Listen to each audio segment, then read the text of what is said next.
What's Yes, going on, Mike. bro? What's happening? Bro, that intro got me gassed. Is it the first time you've seen it? That's the first time I've seen it. I'll catch your stream sometimes in the middle of nowhere. But I see Jin Pachi, you looking like me, bro. What's How you happening? been, man? Mom? How's the life been? Good, man. How's mom? Mom all right? Yeah, she's good, man. She's good. We're sending her off to Cyprus soon, hopefully. So pick her up, man. Tell her I miss her, man. I ain't seen you in a minute, Mike. You can always come over. You can always come over, bro. I know you're a busy man these days. I heard you're moving out, so just let me know why I'm going in it.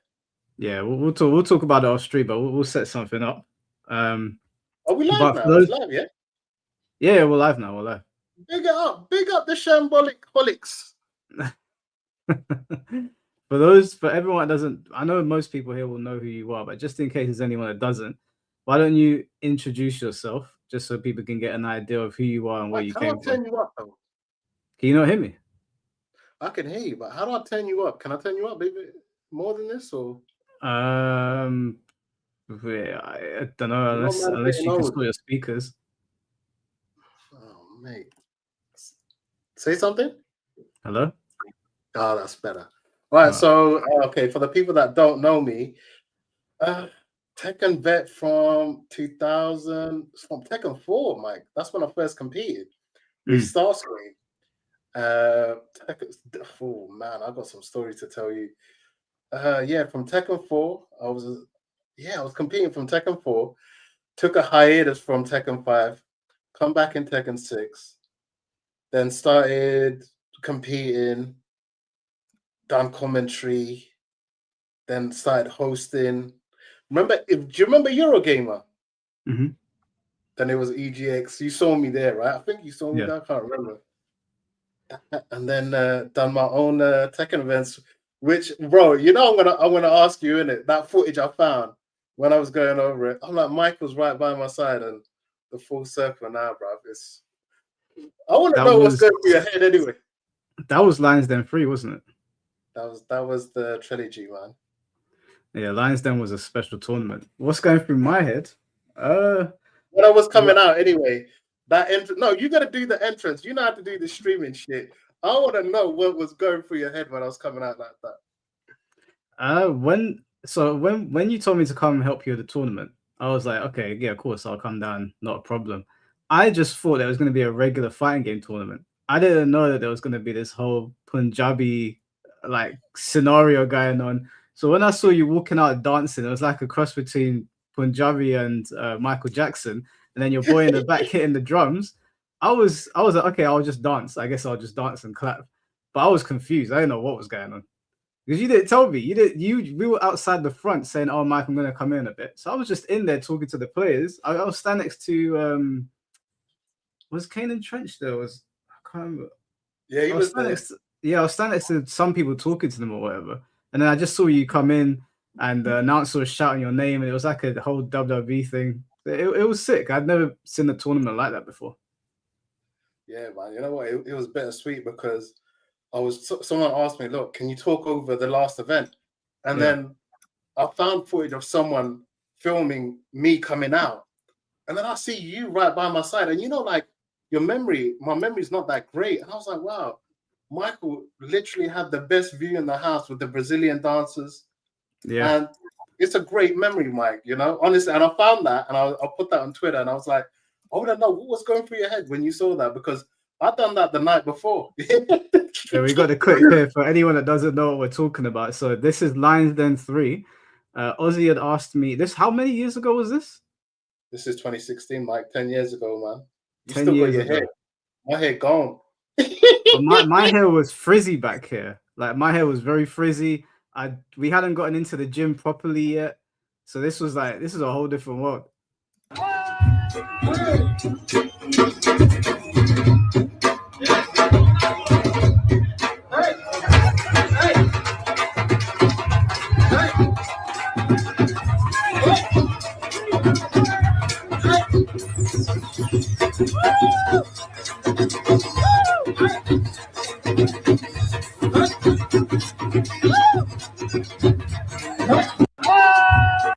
Yeah, so I was very confused. I was talking to one of the Brazilian dancers, and then you came up, and I was like, I guess we're doing this now. Listen, Mike, that was on 2 or 3 days of no sleep, bruv. I was like, I'm fucking wasted.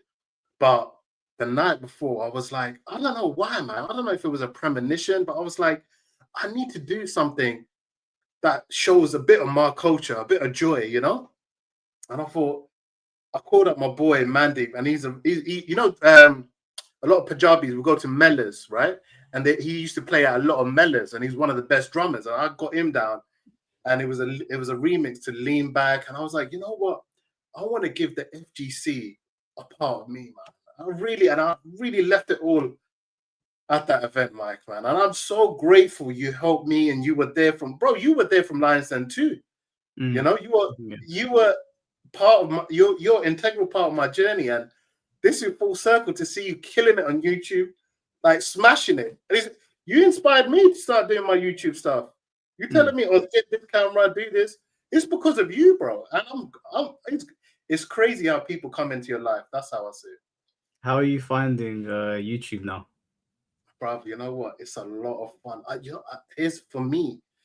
I find it so therapeutic because it's only you, Michael, who gave me a shout. So you know what, man? All these guys that used me, right? Never. Hey, Ozzy, you know what, bro? We got a gig for you. No one hollered at me. The people I helped, but you, Mike, it was like, you know what, Oz? Come, man, Ozzy, let's do this interview. Let me hear what you got to say. And a lot of things were on my mind for a long time. And when I'm doing this YouTube stuff, people don't know. It's alleviating, I don't know, stress or things that were on my mind that were unsaid. And and I've got a lot of experience. Like, respectfully, like I've been there, done that. Hmm. You know what I mean? Like literally done it all. And I thought I have to share my experience with people who may think, what is it like in the FGC, in the UK FGC, when it wasn't like the Arabs involved and millions of pounds being thrown? How was it like from the ground up, you know? So yeah. Do you plan on like continuing your channel? Are you gonna have you got Yeah, like a set plan for it? absolutely. I'm enjoying it because the little comments I get, it means a lot to me because these guys, they want to know us. What was it like back in the day? What was it like? And I've got so many stories, and that means a lot to me. You know, I'm not thinking I want to get hundreds and thousands. No, it's just like me expressing myself, and it's therapy for me, man. They don't know that, but I'm telling them that now. You know? Are you still playing Tekken? Because I know you were big Yeah, on Lay and Law. yeah. You know what? Listen, I just got to God of Destruction 1, but it doesn't mean shit. You know them ones? Mm. Yeah, you That's got the to J. GOD quickly. You know, you can cheese your way to GOD. I see you on the GOD right at the start, and I think you're hanging on. No, no, no. I got to GOD and then I stopped. I stopped playing because it got boring. We spoke in it. I see Michael, the friend of the most. No, that was before. That was before. I got to GOD and then I got to halfway through GOD. Then I got sent all the way back and I got demoted. Then I got over it Michael, again. listen, I always said this. You are phenomenal. You are someone, you're like a mental athlete. Someone, if I could put it in athlete terms, you know, you always have that one kid in school who can play basketball, cricket, football. You're someone who has a deep understanding of fighting games. So for you to be God of Destruction, bro, you're in the 1% bracket. You play Mortal Kombat, Soul Calibur. So you're far superior than like most players, man. And your intellectual understanding of the game, the psychological warfare is amazing, man. So it's like, you're literally, me and you, we have that banter, right? But I always think you're a fucking sick player, bro. For you to even like, how you play is your style is actually very difficult to deal with. If people don't know your style, you beat them. It's a very difficult style to deal with. Yeah. Oh, I get accused of button mashing a lot. Maybe that's why. No, your style is optimum. is tournament play. You win by any means necessary. And when we played in Tag 2 and you used Jinpachi, who looks like me right now, your style was, it took me a couple of games to clock on where you would use Jinpachi's rage and couple of lows would take like 20-30%. I'm thinking, wow, you can't see these lows. So it's very smart, your gameplay. But if someone doesn't know, yeah, you're gonna definitely get the best of them for sure. Let me ask you a question then based on that, because I put up a post the other day and I got a Yeah, lot of hate for it on Twitter. And basically, there was a new fighting game that came up, but in this game, there was a character that was like throwing fireballs constantly at the other guy.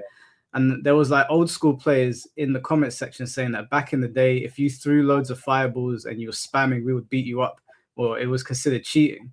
And you know what I'm like you said, win by any means necessary. That's how I always competed.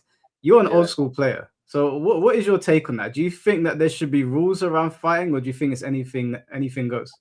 Listen, anything goes within the rules. Like if with the with boxing, there's a lot of put it this way. No, okay, with MMA, it's not really MMA is not really it's not really Ultimate Fighting Championship because you can't poke in the eye, you can't punch in the throat, you can't kick in the balls. So there are rules to the dance, right? So if the developers have put that in the game and you're whoever the character spamming fireballs, then I'm sure the developers put anti-strats in there as well, right? So yes, I get that, because I'm from the arcade era and I could talk about the arcade era where people will tell you to your face, I played in the arcade era in Pakistan, in London, Trocadero. I remember all these times. It really got heated at some point because you're dealing with trash talk. Now the trash talk, it's not the same. Someone talking shit on Twitter, no, what's that? Mm. But to my point, if the developers allowed it, then you just have to deal with it. But it's weird the old school players are saying that because I've never really heard that because we dealt with Jin's broken shit, laser scraper, and we would fight and deal with that. Where are you gonna cry and complain on what? Tekken Zaibatsu? Narada don't give a fuck about that. You know what I'm saying? That's what I was saying. I want to show you the clip here, and I'll show you like some of the comments. So this is the clip. It's from a new fighting game called My Hero. So this is the guy playing. This is genuinely insane to me. That this kind of person is real. No, like he's gonna make me chase him as he does this over and over again. I can't look one though.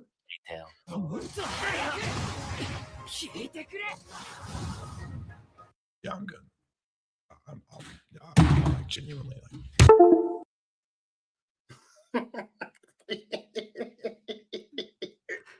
So I got a lot of hate because I basically went on Twitter and I said that this generation of fighting game players just want to like get in your face and press buttons, and all of you are incompetent. And the comments that came from this were like people were really pissed off. But I've always thought in a competitive fighting game, whether it's an arena fighter, Tekken, Street Fighter, whatever it is, whatever the game allows you to do outside of cheating, you should be allowed to do, right? 100%. I agree, but you could see that you can. There's so many dynamics to that. You could go to the right, to the left. You could step back. I ain't seen a fighting game like that, bro. Yeah, that's an arena fighter. But in that game in particular, you can jump, you can block in the air, you can block on the ground, you can dash in the air, you can dash down. There's multiple ways around it. And the character that guy was fighting is not a zoner. Like he's not really known for zoning. So the guy playing was just bad at the game. I'm not like throwing shade at him, but to see how many people like in the fighting game community just don't like zoning or keep out, it was a little bit bizarre to me. Do you think that fighting game players have changed? Yeah, but Mike, I personally don't like that. My style is I need someone to engage, right? And then when we saw JDCR live in his prime, yeah? Do you remember Tekken Tag 2? The Cookie Gate prior to that, he was defeating everyone, but it's because his backdash was so fucking strong. You getting electric straight away. So that style it's like the Mayweather style, just holding back, waiting you to whiff, and you know, it's like a Philly shell defense. So it's not pleasing on the eye, and that's all I can say. I wouldn't want to watch that. Korean, the Pakistani style has kind of neutralized the Korean style in a way where they kind of know how to deal with that style, and backdashing's been nerfed like crazy. So, you know, it's a tricky one. The purists love that. Me and you are purists, right? We appreciate that defense. We appreciate it. But someone, a casual, would not appreciate that, and I don't blame them. I don't blame them. You know. Yeah, personally, I find it boring just watching people run up in each other's faces and press buttons. I like it when you've got someone defensive. I used to enjoy watching Floyd Mayweather. I thought it was much more entertaining to watch how he would slip punches and hit and not get hit, rather than just watching. And it's fun to watch two guys just throw punches at each other. But because we're purists, I understand the difficulty in what Mayweather was doing. And with regards to fighting games, I understand how difficult it can be to just have a button masher constantly pressing on you and you figuring out how to stay away from them. But here's my question. Who would you rather watch? I'd rather watch Prince Nassim highlights than a Mayweather fight of 12 rounds of just that and jab and that. Who would you rather see? I'd rather watch Arthur play, where he just come into fight and look like that's it. He knows he can get counted and that's it. Or would you rather watch someone like a Korean just backdashing and just waiting for the time to get? That's what how knee plays. That's how he plays. Arsenal and Ash neutralized him because he plays similar. So it's like a chess match. But someone like Artif beats knee all the time and the jaw. Do you remember when Knee won Eva by basically backdashing and jabbing people? Yeah. I found that way more entertaining because I was thinking to myself, no one else can do this. This is such a high level of skill that he's only using one move and backdashing to beat all these people, even though these are super high skill. I found that more entertaining personally, just because of the dynamics that go into it. I don't find it entertaining when Arslan is picking Kunimitsu and rushing in your face and pressing loads of different buttons. That I could see that watching my brother play the game because he does that with whatever character.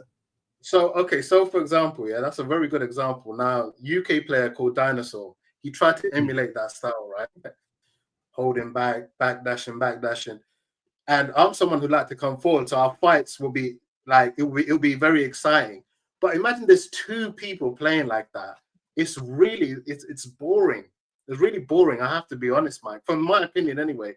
It's not eye pleasing, if that makes sense. And I think Tekken 8. If it's two people doing it, I can understand. Yeah. But if there's one rushdown and one defensive, I think that's entertaining to watch. Yeah, that's entertaining. Styles make fights, right? Even in boxing, even like in Tekken, styles make fights. I talk about this on my channel. I'd rather watch a low-level fight with a good style than a high level, which is just boring, where this is boring. I want to see something. AK from the Philippines neutralized JDCR when he first came as a 14-year-old boy. He was really a prodigy, and no one saw that style. We didn't think law can be used like that. This was Tekken Tag 2, and AK went on to do great things. But that style it's there. It'll always be there because someone like me, you don't win championships with having a weak defense. It's impossible. You go into Evo, you're facing like defense will just prime example, Mike. Brazil versus Italy. Back in the day, it's always been the final. You got the best attack versus best defense, right? But how the Italians saw it, a good defense, always makes a good offense. But the attackers, they want to outscore you. But never had no defense, will always leak. But they didn't care. They had Ronaldo, Romario, Edmundo, Rivaldo, Ronaldinho. It's like our attack, we got firepower. Don't worry about at the back. They'll be like the Harlem Globetrotters. That makes sense. Yeah, I get where you're coming from. I think for me personally, I've just always preferred defense. Like John God, thank you for the 199. Let's watch someone avoid a fight at a fight. Yawn. So this is I've always preferred it. Even if you look at like some movies, ever seen Man with the Iron Fist with Russell Crowe and Batista and Lucy? That's a martial arts film. there's a character in there that's like he's like a golden man, basically. He's like Batista's the golden man, and it's all about like defense. Like you can't break his defense. I've always found that more entertaining, watching somebody trying to fight someone that you just can't knock over. I don't find it entertaining when someone's just rushing in your face and pressing buttons, because most casual players do that. If I go on ranked, I'll always see that play style, but I don't really see the guy that knows all the moves. And as soon as you throw a punch, he weaves. Like, you know, in Dragon Ball Z, when Goku obtained Ultra Instinct and he was just dodging everything. I found that more entertaining than, I don't know, the Hulk just constantly rushing people and smashing into things. Oh, That's just me personally. No, I get that. It depends how it's coming. So if it's someone like Yip Man, which is all about intercepting your fist, it looks nice. You know, Leroy, it looks nice. You know, it looks beautiful. But the back dashing is just like, you know, like, okay, so for example, let's give an example. Tekken 8 juggles, they go on to like 4 Tekken 6 juggles. So like there's so much interactiveness being missed out. And as a viewer, this is me, I want to see something interactive, but I also want to see skill. So they've given it a minute. Don't get me wrong, you got 1 minute to play. They still have to engage. But a lot of that style, you know what they do? They poke you. Poke, drain your energy 50%, then you have to commit. When you commit, Mike, that's when they clip you with a counter. Yeah? Especially with Brian. You cut with knee. When he comes, how knee plays, he'll clip you, a couple of soccer kicks, and then when you come forward, he'll hit you with a forward 3, which is a knee. Yeah, and he fishes for that counter. So you can predict the style. And that's how Arsenal and Ash played as well. Just literally jabbing your ass, draining, poking you to death. So those are the different kind of styles you have. But it's there. Speaking of Arsenal and Ash, what do you think about his move to Japan? Bro, game changer. Well, I just talked about it. I just done a video about it. It changes everything, Mike. Like, people don't know. People think, oh, you know what? The guy just moved to Japan. No. This changes everything. Before Japan was here, now Japan is going to go up there. You got the pound for pound, like, greatest Tekken player, like, arguably, coming to your country. Dude, that is just changed everything. Koreans are going to be seething. Americans are going to be seething. Imagine Americans got in. They'll be winning Evos now. But what that does, not only does it sharpen Nobi, Ao, you, so many players, they will understand, oh, wow, we're playing with a great. That's like me and you training with Ronnie Coleman. Right? 7-time Mr. Olympia, 7-time Evo champion. Like, this is the same like echelon of people, same caliber, man.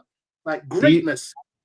Do you think that because of Arsenal and Ash's presence, that Japan will have a bigger Tekken scene now because he's there? Absolutely. Listen, Arsenal and Ash, dude, I've seen him on TV on Pakistani channels. Like, the guy's he's a celebrity, Mike, out there. I know you was out there, you was doing some event and you saw him, and like you saw, like, okay, he must have a huge ego, right? It would have been interesting for you to get an interview with him, but that's another story. But no, we were playing Fortnite. I was teaching him how to play Fortnite because he didn't have a clue. I was with him and Ryan Hart, and I sat him down. I was like, this is what you have to do on Fortnite. I stood back and he got killed immediately. And I looked at Ryan Hart. I was like, this guy only knows how to play Tekken. He don't know how to play anything else. Yeah, that's it, man. God gifted him with that skill. But look, it changes the dynamic because for the Tekken World Tour, Japan is going to be a powerhouse now.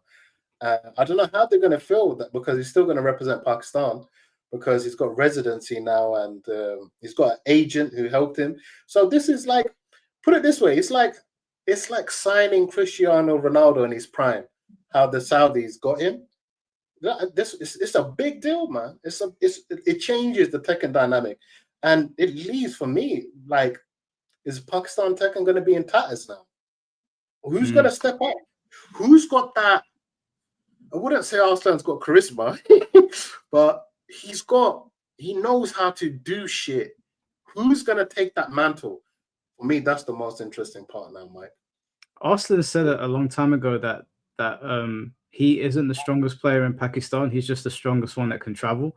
So maybe there's other players out there that are strong that will step up and But they don't have the name like us, and that's the problem. And if they can't travel, then it doesn't really matter. Yeah, I mean, like he said that, but I think he's just being kind. Like come on, he knows when you win 7 Evo titles, he's the best, bro. In long sets, come on, I don't see anyone beating him. But let's see how Artif takes the mantle now. Yeah. Who's gonna? For me, the thing is, I watched them play, and they're all having banter in Punjabi and whatnot. He's the one who's organizing those locals. Who else is gonna organize that now? That's my thing. Who's gonna put that effort? So Pakistan keep churning out champions, if that makes sense. Yeah. All right. Well, I wanna know before we like move on to your time in like the arcade era and all that. I want to know what you think about Tekken 8 because we haven't spoken about it too much. We used to play Tag 2 a lot together, but we haven't spoken about Tekken 8 that much. Well, Tekken 8, it's definitely authentic. It's definitely a different game. It has its pros. Like for me, Law is complete. He's got so many phenomenal tools, but unfortunately, everyone else got crazy buffs as well. If you play Tekken 8 for fun, it's actually all right. If you take it serious, you're gonna be in a world of misery. That's the best way to describe. Your mental health is gonna take a beating, and I see a lot of people raging. You know, I couldn't stream. You know what you do, like play video games, and I couldn't do that with Tekken 8. I'm like, I'm gonna get hit with some bullshit. I'm gonna be like, But a lot of streamers, what I don't like is a lot of streamers, not you, shilling for Tekken 8 because they need the money, the revenue, and like I love Adrian, main man. He came to my event, he supported me, but I see it in his face, Mike. You can't lie, the eyes don't lie. He's sitting there and he's depressed and he's playing the game in the morning. And I'm thinking, man, that's hard because he's choosing that over a 9 to 5. Both are hard. But fuck, man, that meant fucking hell. That looks difficult. Like everyone in the chat is saying, "What the fuck is this?" And he's like, "Yeah, it's a good game. Yeah, guys, I just enjoy playing Tekken. I was like, I don't know, man. It's very hard to fake it. Every now and then he cracks. Like he gets angry and he says, "What the fuck is this?" I saw him fighting Anna the other day and he was getting really pissed off. Of course, because a lot of the Tekken community think he's one of the best Kazuya players in the world. And when you get your ass, don't get me wrong, he's a great teacher. He actually competed in Lions Den too. People don't know this, right? I put him in a group with JDCR. You can find it. He fought JDCR. He fought Real Menace. He fought real. Look, for me, this is how. Look, I'm gonna give you my mindset. I'm always about growth and moving forward. I was a Tekken player, commentator, host, and then I've done event organizing. Yeah. I feel what would be phenomenal for him is something that you've done, and now you're doing. You're telling the story. He should go and compete. I'm telling you, there's nothing more phenomenal than competing because it teaches you things that sitting and streaming you can never grow from. And we come to this world to grow our spirit and to be uncomfortable. That's where the growth is, Mike. The growth is not doing the same thing over and over again. And I learned this from you actually. Going to the gym, I never knew. Wow, this method of training. Going into a different environment, you learn from someone new. And I take a lot of what you taught me into the gym and I help someone else. But for him, his viewership, I don't watch his stuff no more because it's the same old shit. You know? How about you stream? You know how these kick streamers stream? How about you stream, go to a Tekken event, say, fuck it, guys. I'm going to take an L today, but fuck it. It's better than not competing. Who would you rather be? In the Colosseum, the audience, or the warrior, or the Roman, or the Roman, or would you be a gladiator like Russell Crowe? I know where I'd want to be. I think the problem is that because I'm assuming he makes a fair amount of money streaming, and he gets to be at home with his son. There's no incentive for him to get on a plane and travel somewhere when he's most likely gonna lose a lot on accommodation, lose a lot on travel, lose a lot on food, lose in the tournament, and then come back home. He's lost money going, and he's gained no money from streaming. So he's probably down like however much. And if it's his business, he's like, why am I going to do that? This is how I see it. This is my mindset. Mike, I spent close to altogether £40,000, guys, on doing events. I'm not taking a penny to the grave. We don't know when our light's gonna get switched off. For him, like I see low tier God going at him, and it's pretty funny. He's like, "What's the motherfucker done? The motherfucker he could beat it." You know, it's fucking hilarious when he low tiered him is going at it, right? But he's got a point, and I really think, and this comes from the heart, I think the main man Swee, go and compete, man. Give your viewers, inspire them. Even if you lose, who cares? You know, people on my YouTube channel, I'm doing this stuff, so I inspire someone. Say, you know, fuck it, Ozzy done it. Ozzy done the hardest shit, and he's got the story to tell the tale. It's hard what I done, Mike. No one has walked my shoes. The guys you got on your stream, right? I'm thinking like you're just streamers. You don't know what you're talking about. Some of the stuff I had to switch off a few times. Like these guys are just streamers. But you walked that walk with me, Mike. You've seen how difficult it is putting an event together. It's the hardest shit. But that's where the beauty is. You built your body. It's hard, right? If it was easy, everyone will fucking do it. But it's not easy. And that's what I think, in my opinion, he should do. Walk into the lion's den, per se. Take the risk. A ship in the harbor is safe, but that's not what it's made for. You went Japan. You inspired me to go Japan. I said, wow, big it up, man. My boy went Japan. I tell all my friends about it. I said, yeah, my boy went Japan. Yeah, Japan was an eye-opening experience. But in Main Man's defense, he did compete in the Tekken World Tour recently. He did? Yeah, I think because they had it in Sweden. I think he went to the last chance qualifying. He competed. Listen, that's convenient. That's at your doorstep. That's like a Tekken World Tour in North London, Mike. You know what I mean? I'd go to that. Yeah, I'll go. I'll come down just to see you. Like, would they done SVB here? People don't know about SVB, but that was our major guys. Yeah, I went to about 3 of those.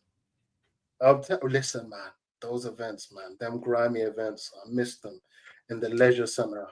That smell, that stink. Yeah, I don't miss that stink. You know, you come to FDC. That's the true matchup. You got to handle the smell and the frame data. People don't know. People don't know about these matchups, man. I'm telling you. Yeah, I remember, Mike.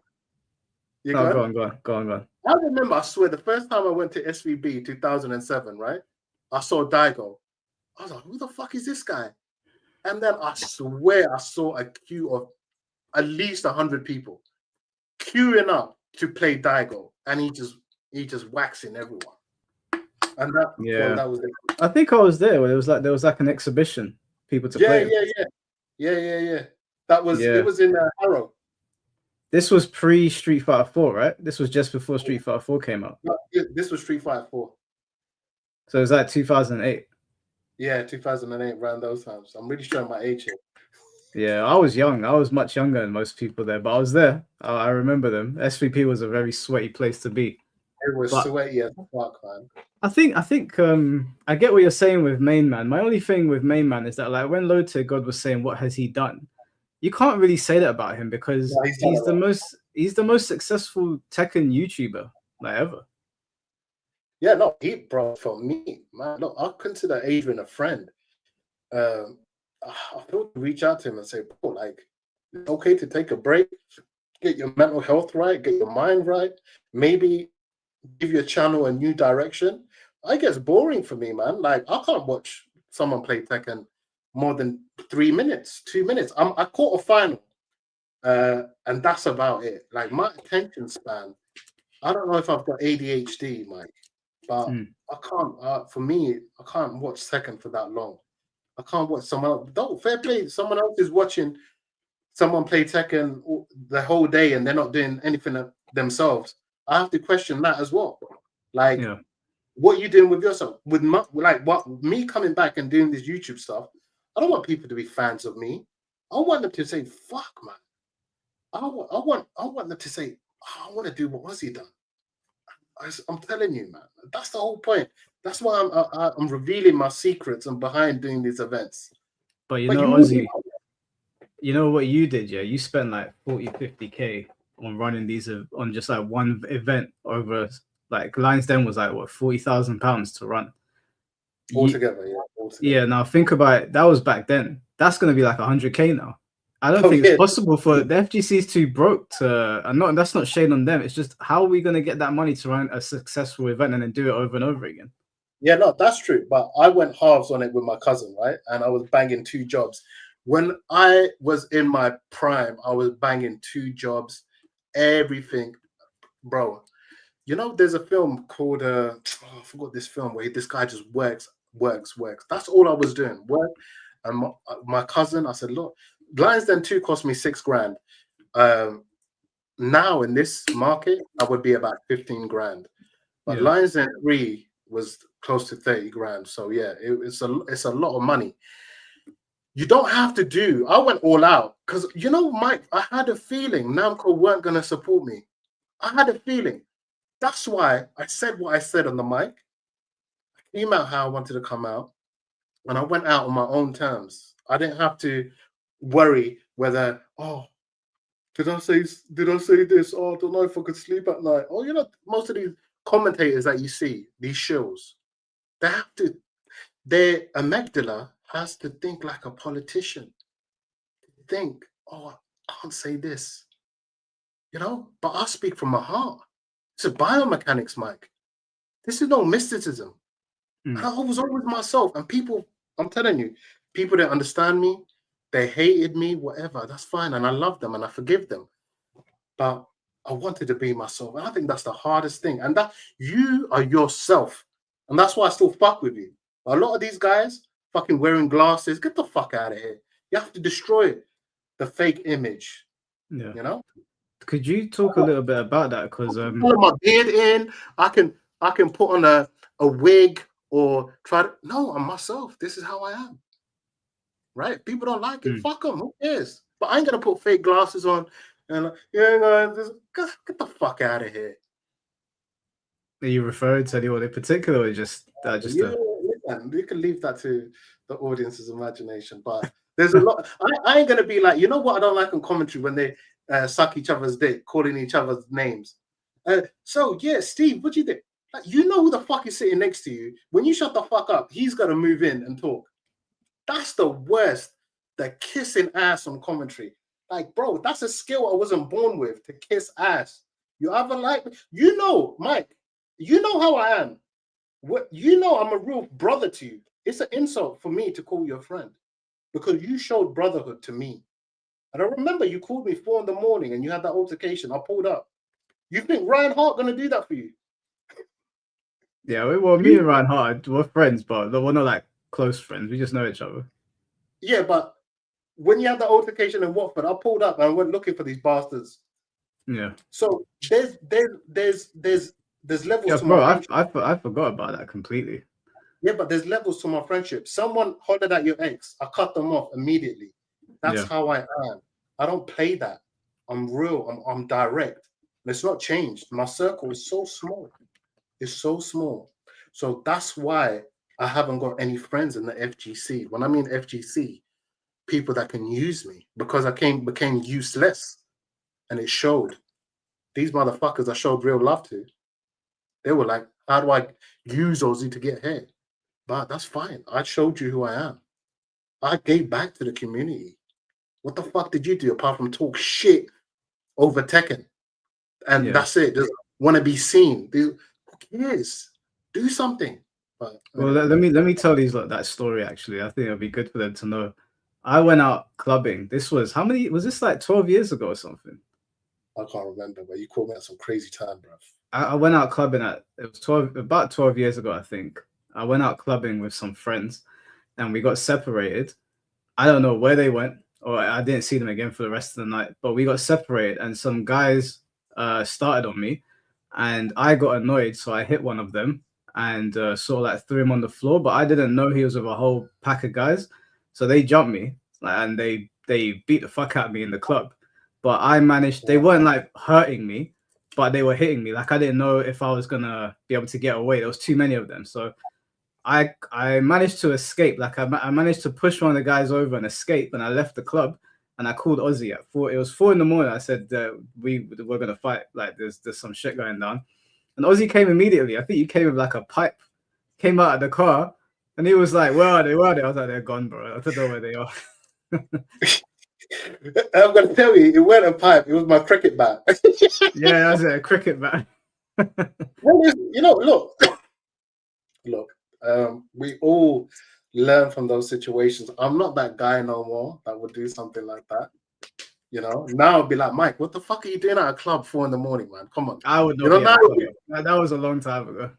A long time ago. I've done the most dumbest shit. Like, bro, I've got some. If I tell some of the stories I've done, but something in you was like, I ain't gonna call Ryan Hart. Ozzy gonna come down and fuck some shit up because I got your back. I always got your back. So for me, it was like my little brother got picked on 4 in the morning. And this was I think Oceana, Watford. I pulled up. I said, that's why I wasn't in Oceana. I was in the one opposite. Yeah, and I was having a very beautiful sexual dream, and you fucked it up. Yeah, I don't think we slept. I don't think we slept that day. I think we went out to get food after that. And, that's like, listen, for me, it's important. Yes, we love video games, we love Tekken, but guys, it's also important to look after your physicality. That's why Michael Hollow is so important, because you have to look after your physicality, Mike. And I'm sure you speak to your followers about this. It's so important, man. Yeah, no, 100%, man. I think it's hard to like have lifelong friends in the fighting game community because, like you said, people use and abuse. But like we've been friends for years now. I can't remember when did I first meet you. Well, I'll tell you what happened, right? I'll tell you how we met. These guys, I ain't gonna mention their names, but man, these are grown-ass men talking shit on Facebook all day about me. Jealousy was real. Like, that's the first time I saw jealousy. Now you get it on Twitter, right? And you can see past the jealousy. And I was like, man, everything was on Facebook then. And you added me on Facebook. And I was like, oh, this is another one of those guys. And you sent me a message. You're like, oh, man, hey, look, these guys are talking shit about you. I said, bro, honestly, I'm out here living my life. I ain't got time for it. And you reached out to me. I said, all right, maybe he's not one of them, if that makes sense. And then our friendship grew. And then we had a couple of mutuals and we met. And literally, that's, you're a dear friend to me, because when someone close passed away, you showed who you really are, Mike. And you came and, you were there during my dark time, man. And that's what true friends are, guys, actually. If people are watching this, a true friend ain't there for your good times. You're going to meet a lot of people. Look at me, for example, when I was in events, everyone come up, yeah, Ozzy, we love you, Ozzy, this and that. Yeah, now when I stopped, no one. There's only a few. Michael was there for me. And everyone's going to go through a dark time. That's just the reality of life, You can't delay that. But Michael came and I had to come to your house unannounced. I was looking for you. That, bro, I told you, that's light work, man. I had to change my number because of a crazy ex, but that's another story. Yeah, no, we don't need to get into that. But yeah, no, we Joe, I think my favorite time spent with you was probably in the gym. I think we had a lot of fun in the gym. Can we talk about it or not? Yeah, we can. Apart from that situation that happened in my garage, because we don't need to bring him up. Well, but that as well. But during the time, can we talk about the time? Yeah, we can. No, I think we should leave it out because I don't want anything happening. You know, these bastards, they're watching like hawks. No, I think it's fine. I think I know what you're talking about. You're not talking about gangs, are you? No, I'm talking about the COVID times. No, I think it's fine. I don't think. All right. We didn't do it. We were just let's just talk about the gym. Our experience in the gym. There's no need to go into specifics. Yeah. And no, for people start, because people accuse me of this all the time. They think that like I'm I'm like CIA or MI5 or something. We weren't doing. There was no bodies getting buried or any shit like that. No, listen, it was during a dark time. It was beautiful. It was light times. Listen, I love rock music. People don't know I love rock music, so I'll go to mics and just blare out some classic rock music and just train hard. And Mike doesn't know I'd done both of my knee patellas trying to squat really heavy. I do know, bro. You did it in my house. Oh yeah, do you remember that shit? Yeah, Dude, he was squatting like 180 kg or some shit like that, and both your knees went like that. My knee just buckled, man. So after that, people don't know the size actually comes with squats, because when you squat, the blood flow goes to your upper chest, your testosterone goes higher and higher, and now I can't really push like that. And I'm crazy. I push crazy weights, and you're like, Oz, you're crazy, man. Why? Like, are you trying to train for longevity? I'm like, bro, I don't know how long I'm going to train for. Yeah, I used to tell you that whenever we went in the gym, let's train so that we can be here tomorrow. And you're like, nah, I'm just going to lift all of this. No, but big up, man. You, Iron Paradise. I wish we could do a live stream once in Iron Paradise so you could show the viewers. Man, that would be beautiful, man. Fuck the games. Iron Paradise is where it's at, man. It's all gone now, man. It's all shut down. All it was good though. We did a lot of good sessions in there. There was a lot of funny moments. All good things come to an end, man. A lot of funny moments, especially that moment as well, when we had a friend come work out when he was really high. Oh my god. That's the only time I think you've ever seen me. That's the only time you think you've ever seen me get angry. I was this close to like snapping. Hey, listen, man. You can't even make that up. We can't even share that story, man. It's mad. Yeah, no, we can't share that. That was fucked up. Let me just quickly read out these super chats, and then we'll get on to the next point. Mr. Moss, thank you so much for the $50 donation, bro. That's really kind of you. Paolo Maldini is my favorite footballer. I've only watched him in his later years, but it was entertaining. Seeing how he dismantled attacks from world-class players was impressive. There's not many defenders like him that exist nowadays. Also, was he a defensive player then? Do you want me to answer this? Yeah, because you watch football. I don't really. Yeah, so this brother, Mr. Mask, is very educated in. He's military. I think he's in the Marines or something.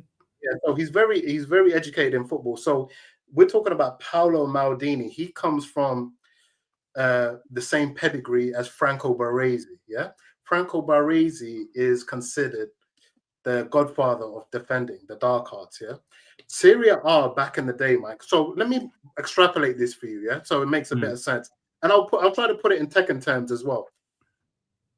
Premier League, it was more direct football. Yeah, direct. I would say the Europeans play like that, more direct. Yeah. Then you have La Liga, which is all attack, which will be mainly like American style. Yeah. Then you have Serie A. Italians were known for the best defense. They had Juventus, they had AC Milan, Inter Milan. Parma had a phenomenal team, and their whole base was, you are not going to score past us. And that's how the Koreans play. And for years, they've been playing like that. So it's always a phenomenal match between Korea and the rest of the world. The great attacking teams, right? Or attacking Tekken players. So this brother here, for him to say Paolo Maldini is my favorite footballer. Paolo Maldini, for me, is probably the greatest defender of all time. And he played against R9 Ronaldo, arguably the greatest striker of all time, in his prime. So people talk about Virgil van Dijk now, but there's not an R9 Ronaldo now to really test him, and it's not his fault.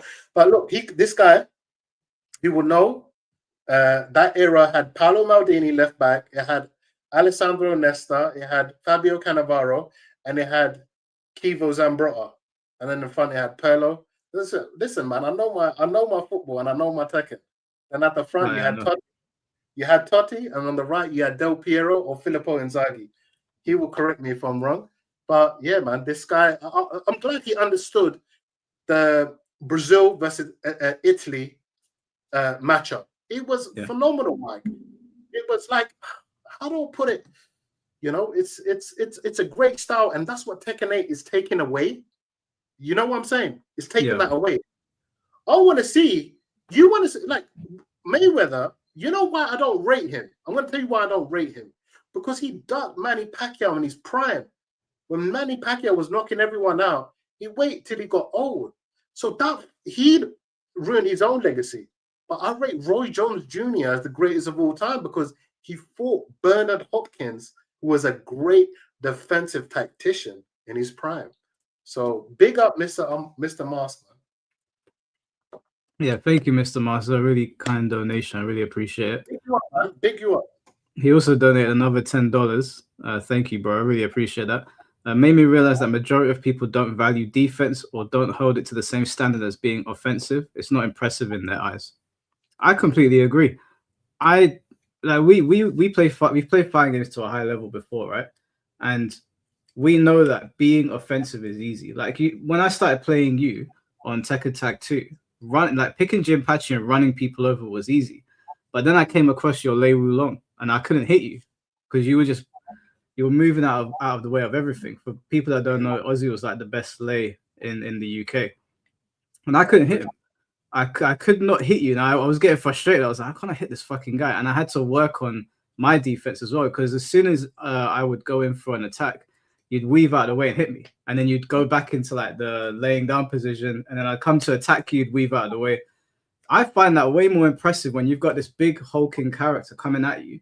You have, because there's 100 moves in Tekken, you have no idea what's going to come. But you have the understanding to know that players follow certain like patterns and you use your defense and your evasion to get away from that. And they've taken that away in Tekken 8. And all these, there's a lot of new players that just love that. It's like, yeah, I want to get in your face and box. But anyone could do that. I could play any fighting game and get in your face and press buttons. But it takes a real master to understand how to deal with all of that shit and be defensive successfully. Yeah, that's very interesting. You know, the thing with Lei Wulong is there was nuances to that because Lei Wulong, he has different stances from Snake. Yeah, Mike, when he goes into Snake, if I transition into Panther and I am expecting an attack, if I transition into Panther, which is his 50-50 stance, I avoid a lot of highs and mids, and you're completely open.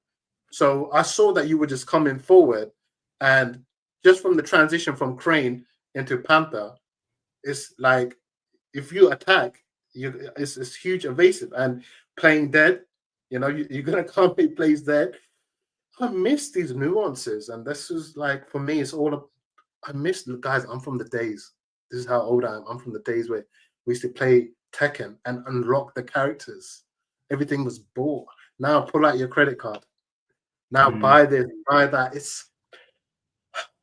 I'm glad I lived through that era because this era, it's not fun. It's, you know, so many people feeling left out because Lei Wulong is my main and I play with Law. I don't mind Law. I love Bruce Lee.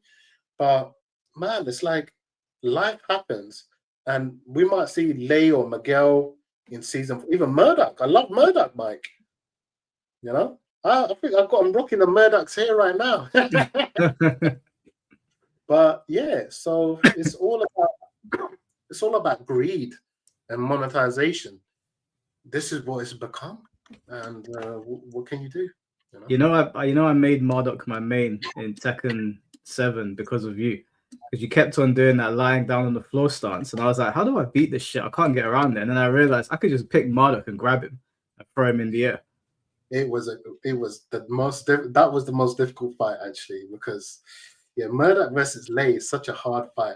But if you come in with a tackle and I go into ha-ha step, I can whiff punish you with a 4-4-3, if I'm not mistaken. But that is the hardest. It's a hard matchup for Lei.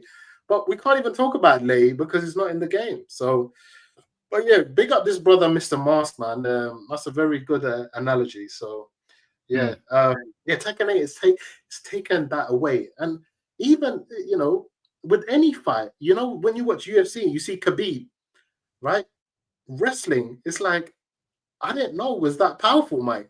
Then when you think about it, most fights go to the ground in real life. We thought it's all about, striking. It's the same conversation. Strikers, they call wrestlers boring. You're a purist. So they call that boring, taking you to the ground. But hey, it's such style. It's important, and they've shown it's the most instrumental style. And Tekken 8 Yeah, is it's the taking most away, dominant. most dominant, and Tekken 8 has taken away that defense, that mind game, and the heat mechanic. It's overpowered for sure. What do you think about the characters that have been announced for season 3? I wasn't screaming out my chair. Put it that way. Yeah, You got is there anyone there in particular you think is a good pick, or do you think it's all a bit like whatever? literally whatever, like a B-Tech Yoshimitsu. We already have it. How many swordsmen do you need? You got that Victor guy. You got it. You know what? Less is more. I gave this example, but when, like, me and you have dated Asian girls, yeah, I've dated Arabic girls, and they batter makeup, like 200 kilos of makeup. Then when they take it off, next day, fucking look like Stone Cold Steve Austin. Bitch. Like, bitch, who the fuck are you? Too much makeup. Like, little mascara, little lipstick. You look nice. You know them ones, Mike? You look buff. when you're battering them, a lot of guys like that fakeness, but that's the analogy. They're like putting so much more. Keep going, no more moves. No, when I saw the trailer, I tried to break it down, dismantle it, and they were like, "Yeah, we're going back to old school Tekken." But I just see fucking Lee go from a slide into the Hitman stance. What the fuck? A counter hit slide into it. Yeah, I don't know. Guys, for me, you can't take this game seriously. If you take it seriously, you're going to end up in the mental institute in the Arkham Asylum. Yeah, I don't disagree. I tell everyone that this is the party version of Tekken. Like, if you treat it as a party game, you'll have fun because it's a stupid game. But if you're serious about it, like these pros, I got nothing but respect for them. I don't know how you pay money to get on a plane to go play this game. That's madness to me. Bro, I saw Bilal getting dismantled by the Japanese Kazuya player. I felt so bad for him, man. I felt so bad because bro traveled from Pakistan to get smashed like that. I was like, man, that's hard. Like I said, Tekken 8 is character development, man. You're gonna get character development whether you get with a girl or you play Tekken. Character development is coming your way. I want to ask you a question because I forgot to ask you earlier.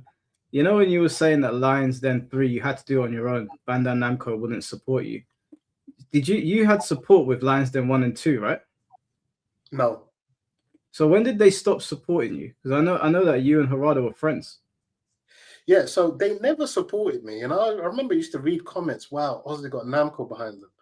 No, all they done was give me arcade sticks. They didn't give me any financial contribution. And at that time, I thought, let me do another event just to prove to them my passion. Look at my passion, guys. I've flown over all the best players. I'm doing this because I love this. I ain't rich. I'm Michael, you know where I'm from.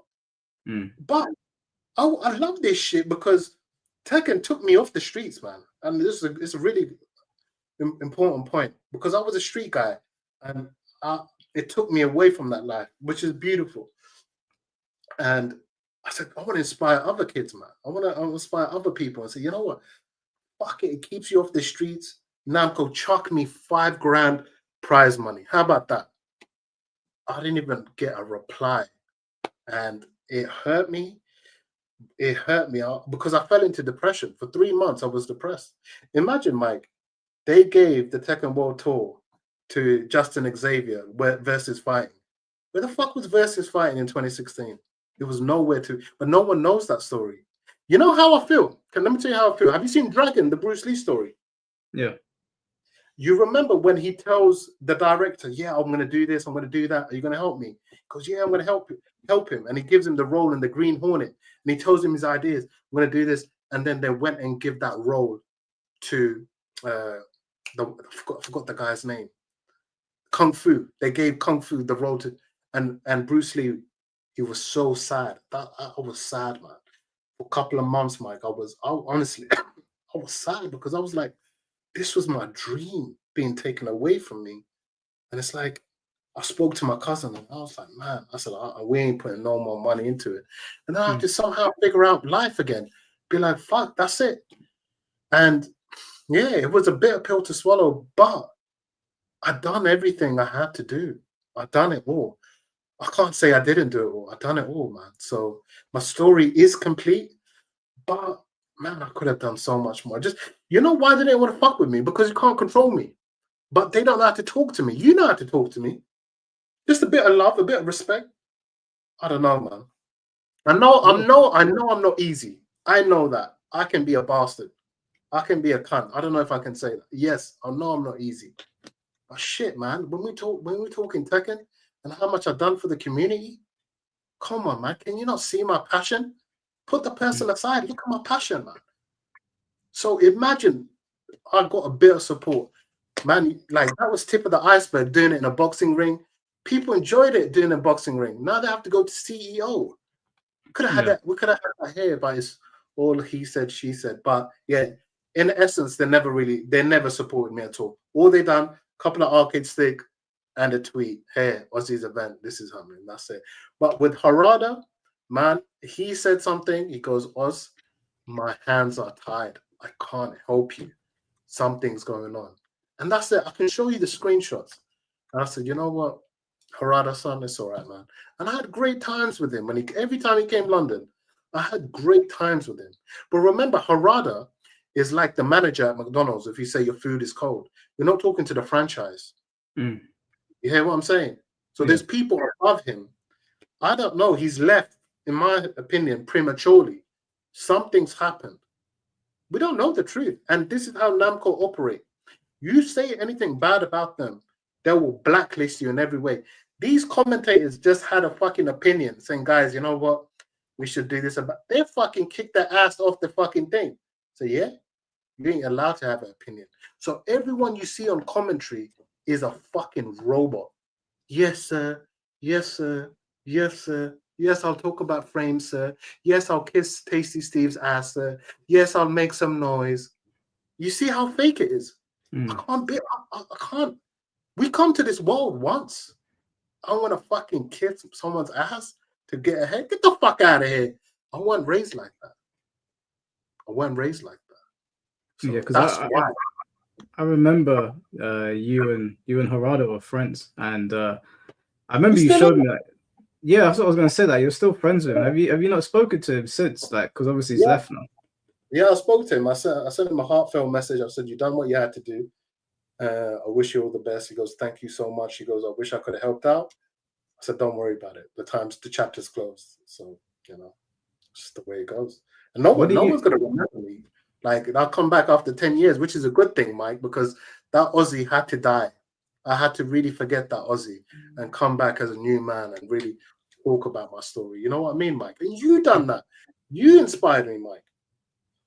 Yeah, it's good to have you back in the scene. Like, what do you plan on doing now apart from YouTube? Like, do you have any plans for Tekken at all? No, man, no. You know, I would always tease you. So yeah, we'll do another Lions then. And you know what? It can be done.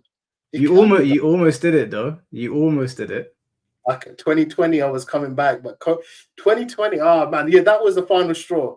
I done the Joker trailer, right? Yeah. Had the venue booked, COVID hit, and then I lost another $2,000 because in the insurance it doesn't fucking say pandemic. I was like, fuck. I said, guys, this is it. I ain't coming back. I said, if there's a sign from the creator, this is a sign. I ain't coming back. That's it. These I want to know what your channel is, so I'll bring it up on stream so these guys can see it. You guys go and subscribe to Ozzy's channel. You guys, I appreciate it, man. I appreciate all the support, man. Any support of Michael is a friend of mine. That's how I see it. And Michael, man, you know, Mike, honestly, you're so inspiring. And the word inspire, it has spirit in it. And you inspired my spirit because I was like, oh, man. And you were like, Ozzy, because if there's anyone that should be doing YouTube and doing stories, it's you. When you said that, I told you that for ages. I was like, come and do YouTube. You were like, nah, I don't know about it. Do you know the truth is? I was so bitter, man. That's the truth. I'm saying this as a man in front of hundreds of people, that I have nothing to hide. That I was so hurt by the FGC, how I was treated, man. You know, I didn't get the respect I felt I deserved. You know, so you know what's sad? Commentators get more fucking respect than a tournament organizer. But without a tournament organizer, there's no fucking commentators. Yeah. How make it make sense? Do you not feel that bitterness anymore? No, I feel proper cleansed. And it's only because I'm becoming more conscious and detaching myself. I'm completely like, I can speak about this because I'm completely detached from the Tekken world. I can give a impartial is that the right word, Mike? Impartial? Yeah. Yeah, I could give an impartial opinion because I don't have no feelings. Listen, how I was treated is like we've all had that one girlfriend that we're obsessive about, and she never loved you. She never loved you, but you loved her so much. But how much heartbreak can you take? And that was my story with the FTC. I loved it so much, but it never loved me the way I loved it. That's the best way to describe it. But I think there were a lot of people here that appreciated your presence. I think it's good that you've come back to tell stories. I've linked your channel in the thing. I'm going to pin it while we're talking, just so people can go and follow. There, I've pinned it. So if you guys want to subscribe to Ozzy, his channel's there. So do you have like a set plan for YouTube? Do you have like, do you upload once a week, or like how are you doing? Oh, I'm uploading at least two, three times a week. When I get an idea, I'm like, yeah, let me talk about this. And it's just like, I'm telling you, this is the most beautiful thing, Mike. Just like this for me right now feels like therapy. And I feel like just talking, and I think everyone in the chat should start a YouTube channel because, you know, I'll tell you what went through my head. Oh, Ozzy, you know what? You don't look as good as you used to. Or Ozzy, your hair's gone. Or Ozzy, you got grays in your beard. Or Ozzy, you're not as in shape. All these things, mental battles. Or Ozzy, no one gives a fuck. And I was like, one day, I'm not gonna be here anymore, and I'm gonna be a gravestone, and I've got so many stories to tell, and that would be the biggest shame, me not sharing my insights that people genuinely be like, yo, this guy has been there, done that. He's literally been there, done that. And I was like, I need to inspire someone because someone inspired me. And you inspiring me to do this YouTube stuff, man. You know? Well, I'm glad, bro. I definitely think that you can make a difference doing this. And the thing is that like when I started YouTube, I didn't start off like thinking that anyone was gonna listen. I did it like what you're doing, where it's like, oh, it's just therapeutic. I like talking shit, and then like one thing leads to another. And now with how the channel's grown, like we've been able to do charity streams that have like really gone a long way. We've been able to help people. I've been able to use the money that I make just from the videos and like help my mom. So you never know where it goes. Big it up, man. And you know, the biggest thing for me is you come from literally my era. You are part of me, and how the full circle when we started the stream. When I came out to my last dance, who was by my side? You. You were by my side. And that's why it's so beautiful to see someone who I feel is not a conformist, which is very easy. Mike, me and you can be fake and be, listen, in the commentary game, I would kill it. I would kill it. I can't be fake. I would want to say what I want to say. I don't want to feel like, oh, you know what? You said this, unfortunately. No, this and that. Apparently, what someone says is more offensive than what's going on in the fucking video game where Ling Xiaoyu's head's getting fucking stomped on. That's not offensive.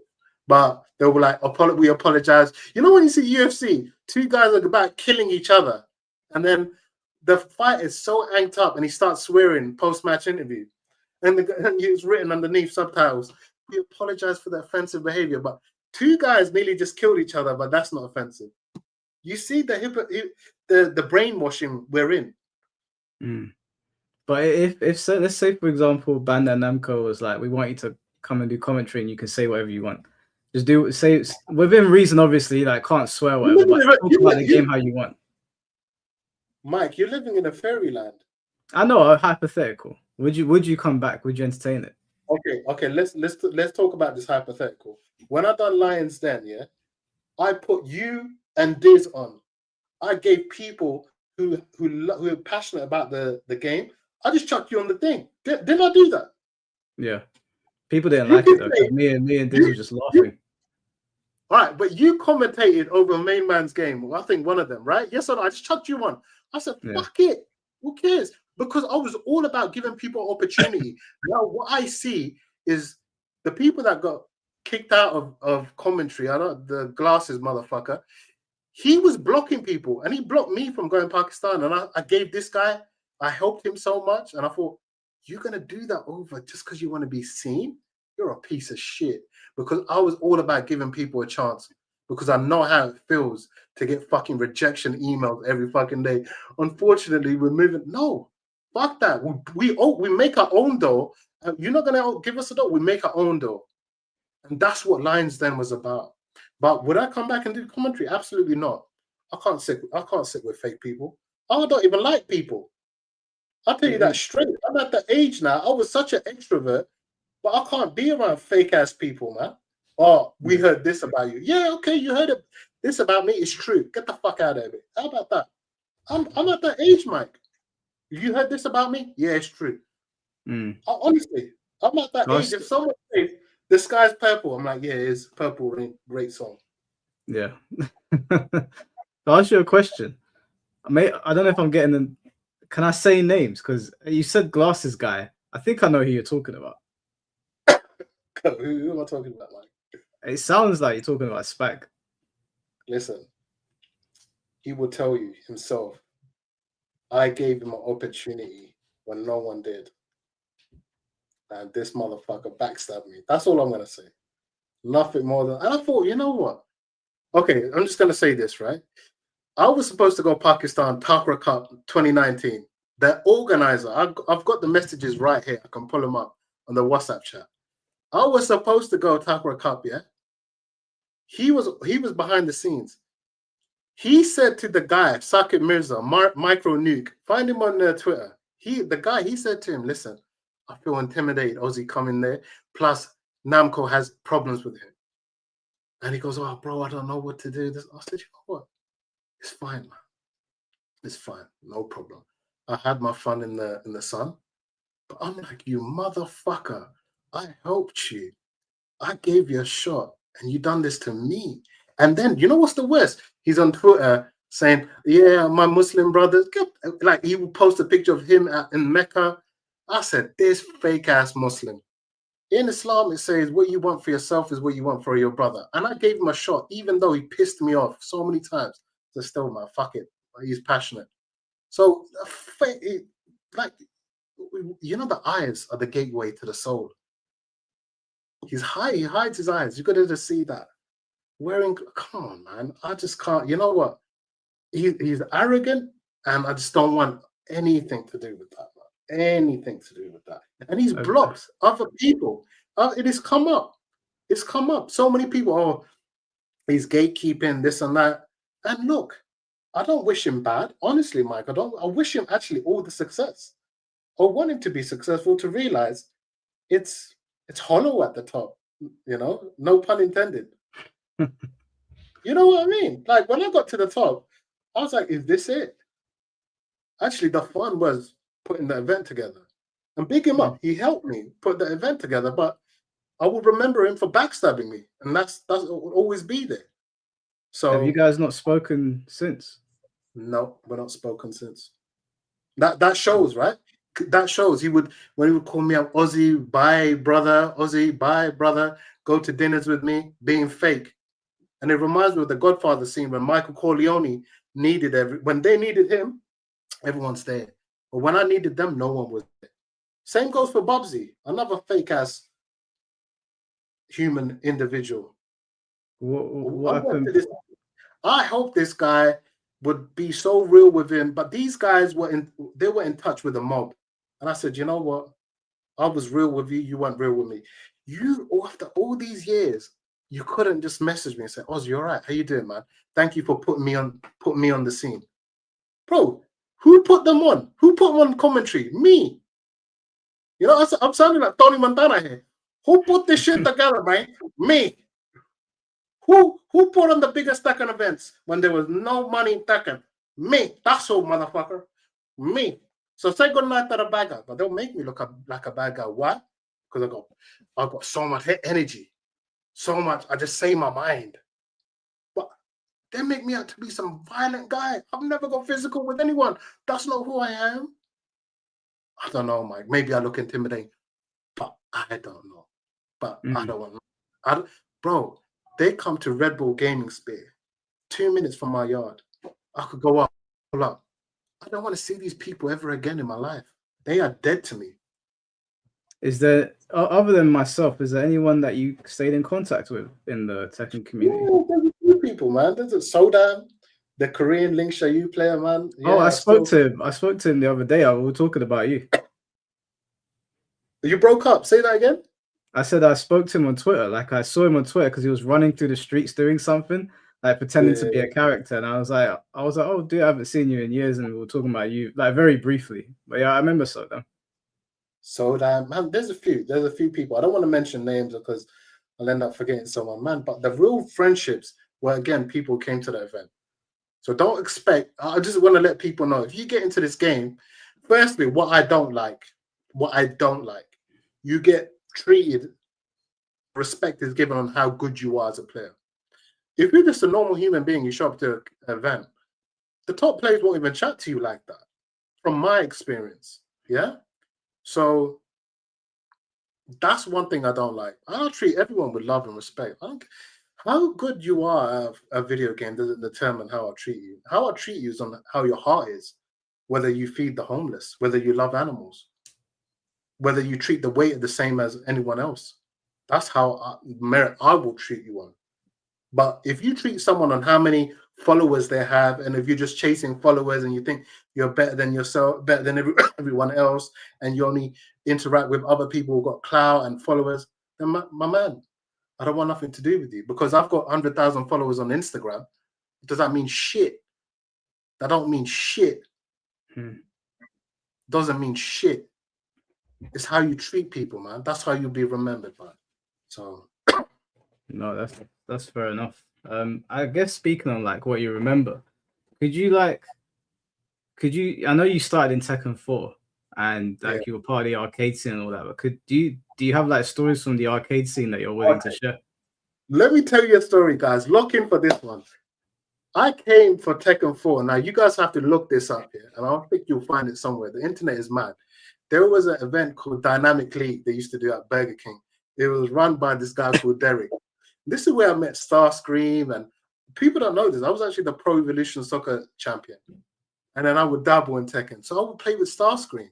Starscream is probably, at that time, and he's a UK legend, man. Really one of the best Hwoarang players in his prime. Good guy. Anyway, there was an event called Dynamic League, guys, run by this guy called Derek. Yeah? This guy would run events, and he goes, yeah, man, the winner's going to go Japan. The winner's going to go here. That's when I met Ryan Hart as well. Really skinny, scrunchy Ryan Hart.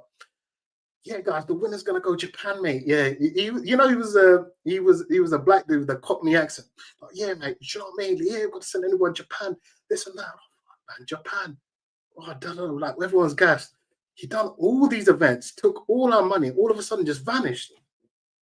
We're like, what happened? What happened to the event? Bro, my man took everyone's money and fucked off somewhere in the Bahamas. You never heard from him again? I promise you guys, look this up in the internet, yeah? Ryan Hart, Derek Lynch. Yes, his name's Derek Lynch. Derek Lynch. I shouldn't be airing this out, but bro, he done something bad. Derek Lynch, guys, look this up. Ryan Hart, Derek Lynch. And Ryan Hart is in like a forum. And he's saying, yeah, guys, I was promised all this prize money, but I can't get hold of Derek. And now imagine I've done that with Lions Den. I got everyone to come over. And I'm like, guys, I'm in Hawaii. You just funded my Hawaii trip. That's mad. Can't you get done for fraud doing that, surely? Hey, I don't know, Mike, can you pull that up? Can you pull that up on your computer? I don't know. Like, what would I even? What's it called? Type in Derek Lynch, Ryan Hart. Let me have a look.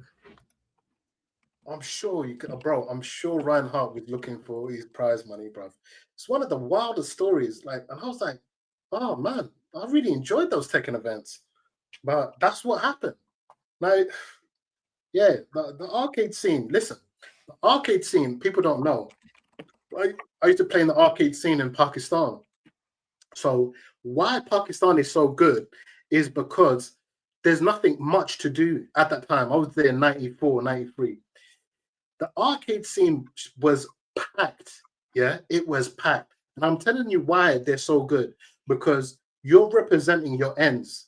Yeah. So the best guile from, we call it Pind. Yeah. It was the village. He's coming to face you. Bro, the whole town will come in to see the best guiles going at it. That's where you sharpen your mind. And that's why Arsenal and Ash is no coincidence, is where he is, because the competition is fierce. Mike, well, there's no arcades now. Trocadero is dead. Yeah, It's have you gone. seen what's there now? And look at the players Trocadero produced: Ryan Hart, Cobra Commander, Starscream, Amraj. People don't know about Amraj, but Amraj was the guy that used to beat Ryan Hart so bad with Ling Xiaoyu. You know, this is what even Dinosaur produced really good. Like UK was churning out really good players. Now it's all about streaming, and you know, the arcade state was where for me is where you show how good you really are. You know, so Yeah. but yeah, that's why Pakistan's so good, guys. Because when I was from Sialkot, right, and they have coins which they call them sikke. So for £1, you get like 500 goals. Imagine for £1. And you're facing the best players, Mike, from all over the town.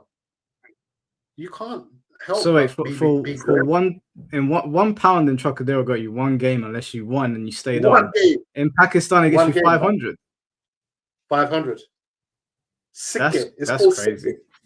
It's called sikke. If there's any Punjabis in the chat, they know about sikke, little coins, and they say, "Oi, I still remember it, man. It's crazy, but the competition was fierce. And unfortunately, Pakistan is a country which is like surrounded by a dark cloud. But under that dark cloud, there's so much talent there, not just in the video games, but in so many other things, singing and cricket. But our brother Imran Khan, a real gem from that country, the politician, they put him in jail, man. So very corrupt as well, unfortunately. Do you ever have a desire to go over there and do Tekken stuff? Bro, listen, this was the plan. I was gonna go over there for that Takra Cup, speak to these guys, work with them, and say, you know what, guys, I'll pump some serious money in and show the real culture of Pakistan. Because when you think of Pakistan, unfortunately, the media, and we know who runs the media, but we're not going to get into that. All you think when you think Pakistan, you think terrorists, because it's been conditioned in your mind. But we know who runs the media. But I'm like, guys, listen, let's show them our culture, man. But they went down that route, the scarce. They went through the scared route, you know. Oh yeah, we don't know. Ozzy got issues with Namco, and they were listening to that prick with glasses, and you know that's what happened. So that prick with glasses stopped. He was all about himself, and he stopped. Where's Takra Cup now? Yeah, I ain't seen no Takra Cup in 6 years. So we could have done something special, but a year later, I was going to do my event anyway. And I was going to get you on board, and I video called you. And I was like, Mike, this is the venue. And you know why that event would have been important for me? Because I was going to put in people I trust. You know, we had a friend called Antonio. I said, Antonio, you come in, man. I like to give people a chance because I know how it feels not to be given a chance, you know? Yeah. No, I remember. I remember there was a lot of things that were like going into work. So I remember COVID was like the final nail in the coffin, though. It just ruined everything. That was it, Mike. I said, you know what? This is a sign that I need to move over my life, you know. So And the thing is, life is beautiful, guys. There's more to life than Tekken, unfortunately. Have you been playing? Oh, go on. Did you find that article or not? No, I searched their names. I put it through AI. There's nothing on here. Derek Lynch, nothing come up. Derek Lynch, Dynamic League. Yeah, I put it in, nothing came up. Oh, that's weird. Ryan Hart, Dynamic League, nothing. No, I mean I can type it in again. Let me search it, man. It doesn't. Nothing comes up on here. Oh wait, Shoryuken's down here actually. The Shoryuken I didn't even know Shoryuken was still. Oh, it's archived. Yeah, it's old. Damn, this is from 2005, I think. Yep. So this is archived on Shoryuken. This is the only thing that came up though. What's it say? It doesn't say anything about that particular thing. They're just talking about Tekken 5. Oh, they're just talking about Tekken 5. Yeah, they're just talking about it. They don't. There's nothing in particular that comes up about that situation.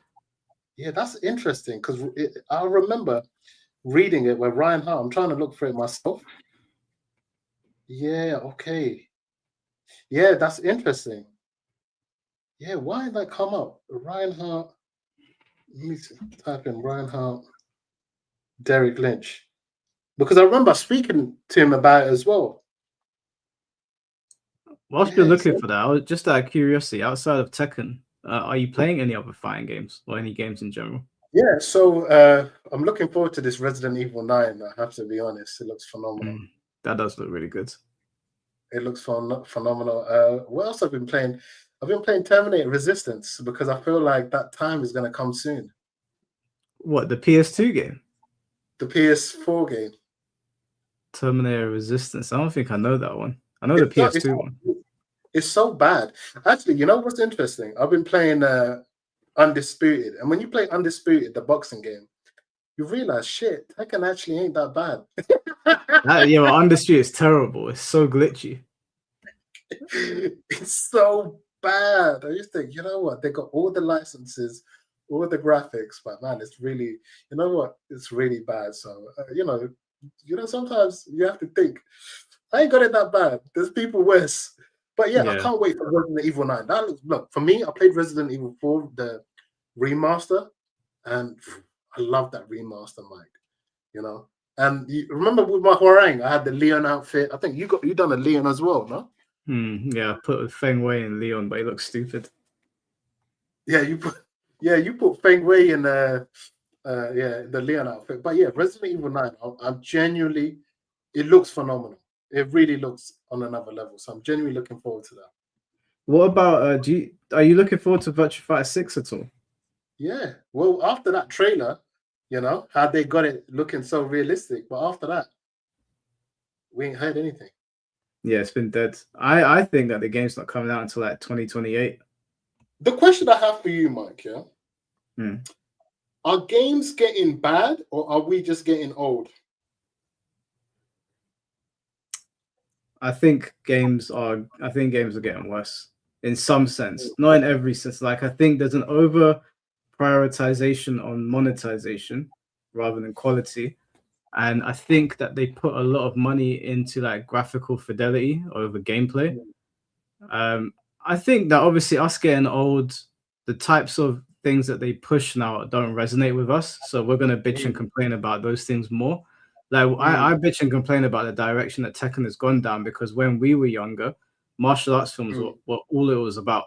Like Shaw Brothers films and Jet Li and Jackie Chan and Tony Jaa and all that. That's all people used to talk about. Now, martial arts films are not really like box office hits anymore. It's very rare that you get one that's like a smash success, where like superhero films are a big success now, which is why I think you're seeing so many outlandish characters in these games. So I think that with time, we're gonna get phased out eventually.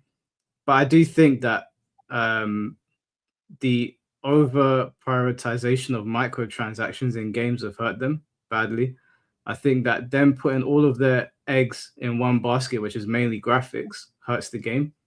Because the game looks pretty, like the game looks gorgeous, but the gameplay is very like basic or simple, or there's loads of glitches here and there. Where back in the day when we were playing like Tenchu or Onimusha, or Devil May Cry or the old Yakuza games. We never really got that. The games felt like quality.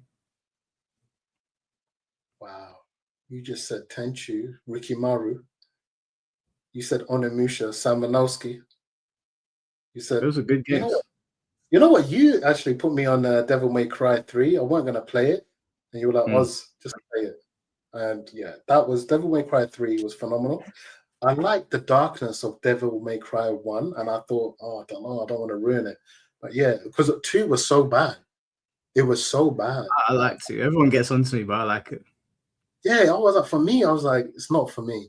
But 3, yeah, it was phenomenal. But yeah, man, look, for me, Onimusha 3 is an all-time classic with Jean Reno, the French actor from Leon. I don't know if anyone remembers that in the chat. Yeah.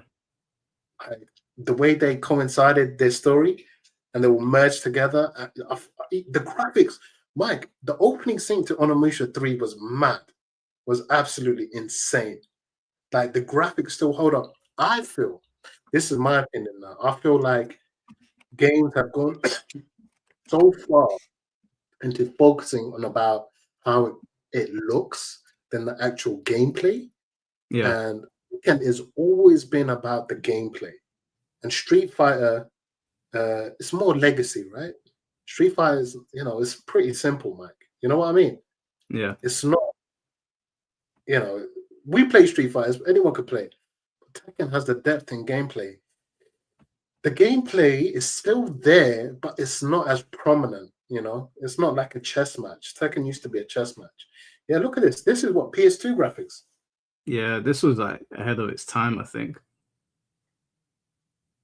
I think this and Onimusha 4's opening are still like 2 of the best openings we've ever gotten in a video game. They got Nabu, and what's his name? The Japanese warlord, Nobunaga? Nobunaga. Yeah. And you know what's interesting? In the new Onimusha, they're gonna put they put in one of my favorite swordsmen, Miyamoto Musashi. Yeah. That's crazy, Mike. Guys, everyone in the chat, I think you should look up Miyamoto Musashi quotes because they're phenomenal. Yeah, they did the anime based around him as well. I think Onimusha's never had a bad game. All of them have been good. Collecting the orbs via the stone. Yeah, look at this. This is PS2, guys. But I don't think we get this level of quality anymore because the focus isn't on this stuff anymore. It's more on other things. Do you know what? Funnily enough, maybe I shouldn't talk about this on stream, although I think it's public knowledge now. Apparently, microtransactions were heavily pushed by Jeffrey Epstein. I read it in the files. I was like, I don't know. I was reading. I was like, what the fuck? Apparently, microtransactions were heavily pushed by him. Like some sort of like way to indoctrinate children into spending their money. Like it was like a FOMO thing. Which is funny because I spoke about this before I even knew. Mike, we can't go down this rabbit hole. You already know what it is. That's fucking wild. That is fucking. Go to the government website. Go to the government website and type it in. He was the one pushing it. That's where it came from. Bro, they found out that fucker is playing Fortnite. I don't want to mention the country. You know them ones? Yeah. There's a lot of wild shit going on right now. Bro, I'm thinking, look, for me, you know my stance on what's going on. I made it clear on Twitter. But have you realized a lot of people in the industry too scared to say what they feel? I get why they're scared now, though. Yeah. Like, if you read those files, I get why people are scared to speak because they're talking about like Satan worshipping and they're talking about shit that we see in animes. They're saying that it's real. Okay, but can I ask you a question? And what do you think about this? I don't know if I should say this. If you don't know if you should say it, don't say it. But I'm going to say it because I just analyzed it. The guy who done Evo, what was his name? Oh, Mr. Wizard. Yeah, and what was he done for? Messing with minors, I believe. I believe it was messing with. There was some weird shit going on with people in charge and Mr. Wizard, and they took him out for that. And who was always sitting next to him? There was a few people with him, but who? Mark, man. I don't think anyone ever said anything about Mark, man, because I had Mike Watson on him. He never said anything about Mark, man. Now, why is he still in a job? Now, you know, if you got a friend who's like that, you would fucking know, Mike. Yes or no? Yeah, if I was super close to them, yeah, you would know. There's something going on because I have been banished, blacklisted, but I've never sat down with these kind of motherfuckers. But he's still in a job. That's all I'm saying. That's all I'm saying. Yeah, I mean, I heard a lot of names being thrown around. I never, unless I missed something, I never heard them bringing up his name. But I've heard a lot of names being thrown around before. But the thing is, apparently Mike Watson knows so much about the American fighting game community from then that if he was to speak, according to some people I spoke to, he could bring down the whole thing. But he's choosing not to. Like for me, I'm not saying he's like that, but I'm just saying you were complicit in that.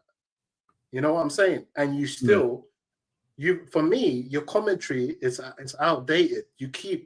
When someone gets whatever move, he keeps saying, "How can she slap?" The commentary is outdated. You've overstayed your welcome, and I think maybe my time in the FGC, I overstayed my welcome. That was it. I think you knew. Come on, Mike. If I know someone like that who's around me, he's not going to be around me. But you're sitting there with him, organizing events. And did he blow the lid? No, I don't know. Look, for me, these guys are all in cahoots.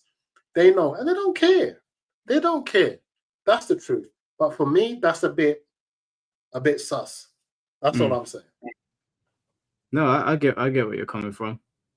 It would be good to like listen to what Mike Watson has to say because he was there, but he stepped away from it because he saw a lot of fucked up things happening, and he's got a very good standing in the community. So it would be good to like hear from him and what he thinks was or who he thinks was complicit. But I don't know if he would actually speak on that. To be honest with you, that might start a whole new shitstorm. How crazy is this? But the games industry is 100% linked with this because they have to control the masses through video games. And they're pushing this shit on Netflix, but they're definitely pushing certain agendas. And they do it. Look, guys, look up neuro-linguistic programming. We've been NLP since we were kids, but we don't know. Television, it's telling you its vision. They control the narrative with that. We have to break that narrative. So how I see it, certain video games, the video games industry, it's not how good you are.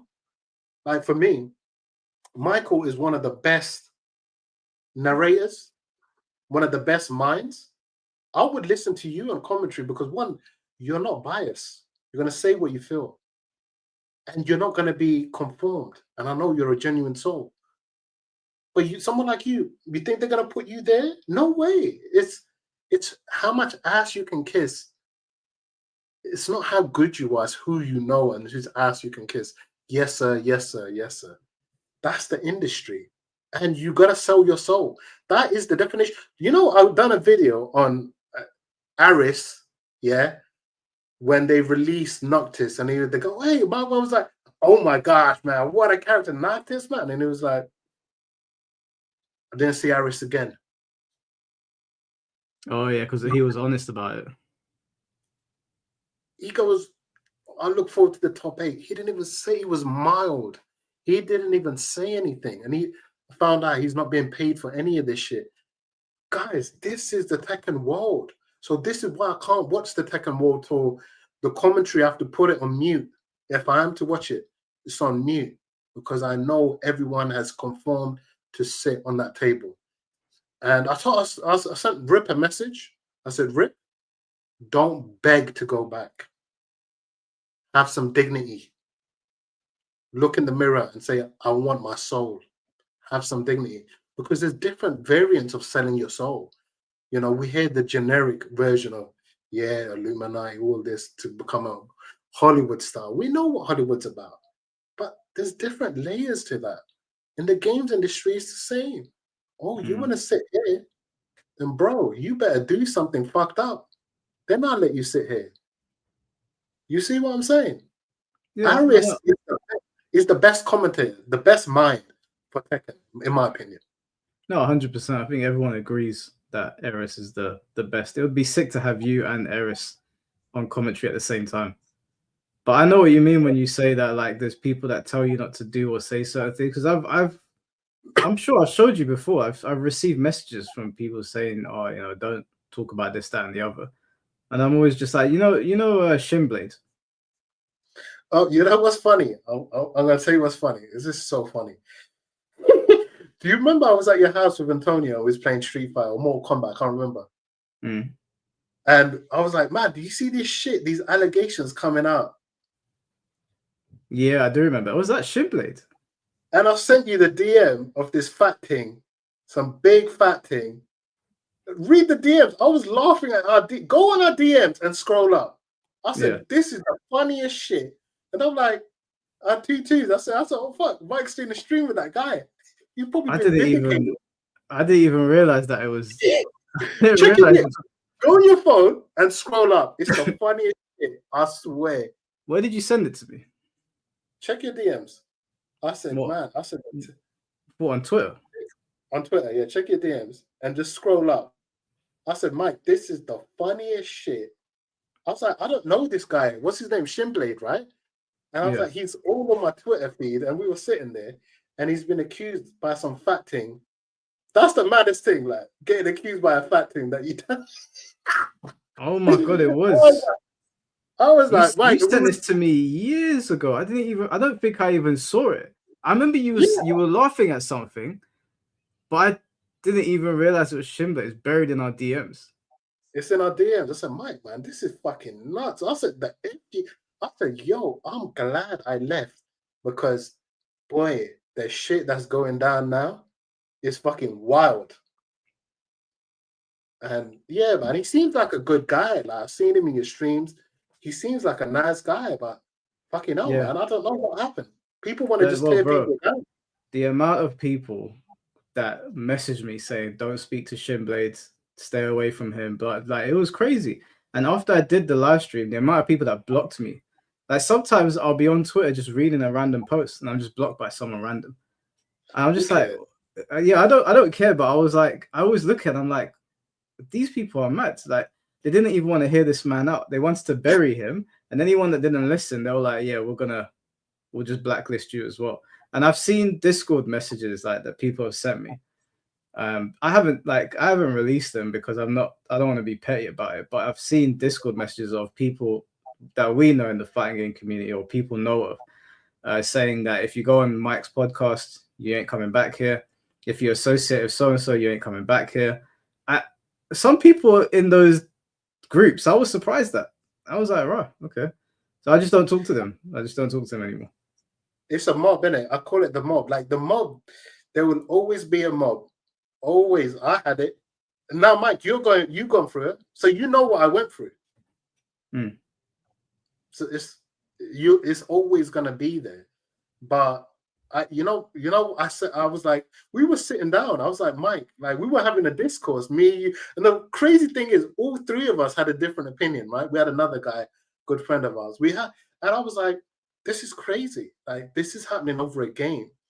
And I don't know the guy, so you can never judge someone. But I hope he's been vindicated because, you've got him on the stream and, you know him better than me. So, yeah, well, the military did a full investigation and found him not guilty. I guess it's just going through the court system now. So once that's finished, he's got a documentary he's going to release breaking down everything that happened. Up, man's putting out a documentary, He has to, man. Like what they accused him of was crazy. The biggest disrespect is that it's a fat thing. If she was buff, I would have been like, yeah, fuck, man. Yeah, I don't mind. I'm sorry, guys. I'm sorry. I'm cancelled already, right? I was born cancelled. But that was the funniest shit. I'm sorry, Mike. I'm a bastard, innit? I'm a cunt. I laugh at this shit. That was I shouldn't laugh, but that's the funniest shit that you've been. I don't want to even talk about it, but I was like, oh, she must be banging. And when I saw she looked like the Michelin Right, man she looked like the Michelin man from Ghostbusters 4. come on, So man. I was like, big girls need loving too. I don't co-sign what he's saying right now. Hey, but that's light work, because when I'm in the gym with you and you're like, Ozzy, why are you lifting heavy weights? I said, big weights need loving too, you know? So big girls need loving. Under all of that, yeah, fat, whatever you call it, they got some good ass pussy. Don't get it twisted now. He's probably like Shallow Hal, couple of drinks, let's go champ. Ozzy, you can't. let's move back to Tekken before you get yourself double capped. Sorry, man. Hey, shout out to the big things anyway. What did you think of the Tekken World Tour? What was your opinion on it? Because I know you wanted to talk about it. Yeah, Tekken World Tour. Well, you know what? I felt bad for Atif. I chat to Atif. By the way, I speak to a lot of Pakistani players, man, and they know me. And that's the, you know, Mike, that's the maddest thing. They know me. I'm like, how the fuck do you know me? Because we've been watching your videos. So big up Atif, man. And I was chatting to him and I was like, Atif, change to Dragunov. Change to Dragunov. This guy, Lohan, knows your style. But yeah, apart from the tech, it's the same old thing, right? It's not an event. It's a tournament. An event is when something eventful happens. So it would have been nice, you know, if Harada got a proper send off. He just, I don't know. Did he give a speech? I don't know. But they should have done like a 30-year, you know, start to finish, a little documentary, him coming out or whatever. I didn't see it, but it's the same old shit. Boring ass commentators kissing each other's ass. No one really being themselves. Oh, bro, I would love to say some wild shit and just be yourselves and just allow people to be themselves. Because one day this whole dance is over. We're going to go into the transition. We don't know what's going to happen next. You don't want to look back and be like, I was like this just to please the police corporations, dude. Yeah, so commentary has to be on mute. It has to be on mute. No, that's fair. That's fair. I was going to ask you, because you chat to Atif, has he got beef with Low High? Has he got beef with Low High? No, he doesn't. I saw someone talking about that. I wasn't aware. I thought you might know. No, he's got beef. No, he's a very, very good human being. He's trying to change his life, and I think everyone in the chat is probably at one point trying to change their life. And he's a very spiritual human being. So, and yeah, man, he's got no beef with Low High. Okay. Not that I know of, anyway. I wanted to ask you as well, because I know we spoke about the season 3 characters, but what are your hopes for Tekken 8 season 3 in terms of like mechanics or features? So if we extrapolate season 3, it was Kunimitsu, who else? Roger and Bob, and one mystery character.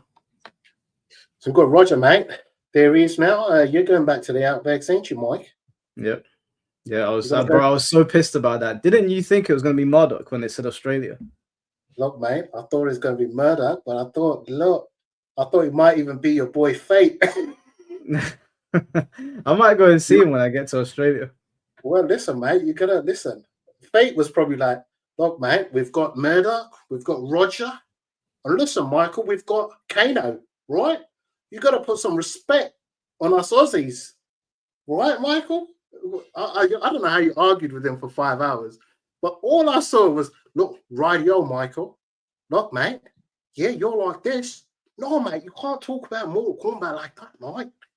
You know, me and Faye get on now. We get on now. We're friends. Are you guys friends now? Yeah, we're friends now. I get on with Faye. I was talking to him the other day.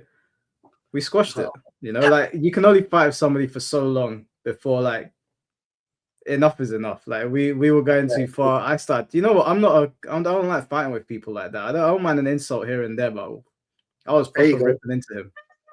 There you go. What's his name? Rocky. He just said, "What's up, stream?" and he bounced. Me and Faye are cool now. There's no animosity between us. I'll tell you what happened. I saw you arguing with Fate 5 o'clock. I went out on a date, came back, had a great time. It was 11 o'clock. I tuned in. Look, Michael, mate, let me tell you something about Mortal Kombat, mate, right? You never disrespect Kano because he's from the Outbacks, man, right? We've got Shane Warne, we've got Steve Wall, right? Don't disrespect. We've got Crocodile Dundee, man, right? The best bowlers. Are you trying to disrespect me, man, right? I know about Mortal Kombat. I was like, fuck. I was like, Mike, how do you do it? I was like, this fake guy, big him up. He can. But I'm glad after how many streams you guys squashed it? We did like maybe like 4 streams and 10 videos, and after that it went on for 2 years. For 2 years, I think. No, about a year we were beefing. Listen, let me tell you something, right? You know, if I don't get along with you in the first 5 minutes, I say, bro, thank you so much. I'm wrong, you're right. I can't do that. I can't argue. That's why I was like, you know, when it took us a while to put this together, and I said, Mike, I don't want to come on your stream and argue with people, man. I can't do that. People speaking all over each other. Yeah, but this, I've got the energy for that, man. But I big you up because you finally got your point across. And you know what it showed? It showed 2 brothers can come together eventually and squash whatever animosity there is. Got to big that up. Yeah, I mean, I don't really shout over people when we're arguing. I just let them talk, and then when they're finished talking, I talk. I think me and Fate might have shouted over each other a couple of times, but for the most part, I think I was pretty chilled out. There was one stream actually that's been deleted from Fate's channel where we literally shouted at each other for 9 hours, and then I was like, I'm gonna be late for work, and it was like, okay, I'll see you later. And then like the following week, we started shouting at each other again. Now, Mike, you know, I've been watching your channel from the start, yeah? And while I'll be at work, I'll just be listening. The boy Sikander? Yeah, Sikander. Bro, Mike, your channel is wild. It's like WWF. I'm telling you, it's the wild. Bro, some of the shit I'm listening to, I'm telling you, for FGC Intel, it's the best channel. I'm thinking, that guy, I tweeted him a few times. I said, bro, look, it's not that deep. You'll be all right. But man, every scene is fucked. Not every scene. Soul Calibur's all right. It's not actually something might be brewing in Soul Calibur, but I think as we speak. But for the most part, Soul Calibur's been fine. I think that's one of the only scenes where I've never seen or heard of an issue. Other than that, yeah, but that's most gaming scenes. Like most gaming scenes that I come across, there's something going on where people are not happy. Yeah. Why is that? Why do people want to feel like they want to be in control? And I've been the most happiest when nothing's in control, because nothing is in control. We're literally infinite spirits having a temporary human experience on this floating rock of a planet. Bro, we could drop dead tomorrow. And you want to fight and argue over little petty stuff. It's for me, I'm coming from that angle always. But that's why it's very hard for me. If someone says something ill of me, I'm at that stage of my life. Hey, I wish you all the best. I'm sorry you feel that way, you know, but I'm not here to change it, this and that, you know. So people might know the Ozzy from 10 years ago. I'm not that person anymore, you know. So, yeah, it's never going to change because people love power. They love power. They love feeling like I can mess this guy over or I can block this guy. And Sikander went to Evo, right? Apparently, was it Evo, Mike? No, I don't think he went to Evo, but he did go to a big Mortal Kombat tournament. And they blocked his ass. Yeah, something happened. I can't remember what it was, but there was a campaign to get him blocked from like the MK World Tour, something like that. Why? He's a very I get on with Sikander. I get on with him very, very well. But I think people see him as like he's uncontrollable as well. Sometimes he says like very animated things and people don't like it. I think he's entertaining. But isn't that the whole point? Look, when you watch WWF, or see how old I am, fuck you know, WWE, yeah, guys, sorry. Bro, I'm watching it for the characters, yeah? The trash talking. I'm from the era of Ultimate Warrior, Jake the Snake, Stone Cold, Rock, like real characters. FDC You're just watching guys playing Gusano. You know, when I done Lions Den too, you see how I built up hype. I got Asim, who was the first Pakistani player to really come from Pakistan and destroy everyone. The guy couldn't even speak English that great. I got him to trash talk the Americans and call them out for a £500 money match. Right? At that time, that was huge, and they declined. So, but I created some hype, right, Mike? I remember. I remember you even Main Man 11 years ago did a video on Lions Den. This was when he was much smaller in the scene. Oh, but Main Man here did a video. Oh, this is 11 years ago, talking about Lions Den, like really positively. But I remember this. Yeah, he was at the event, man. Big him up. Yeah, this was Lions Den too. Let's see.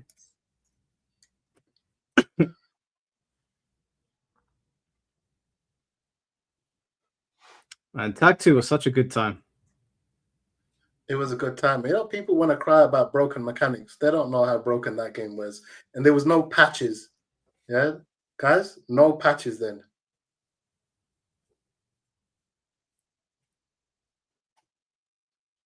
Yeah, this is good times. Let me see if we get some sound. This match, Mike, this match. This is one of the greatest matches of all time. I should break this match down.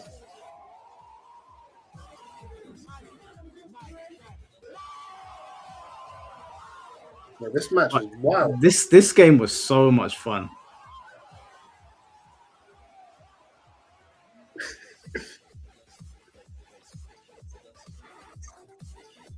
Wow. So this was 12 years ago.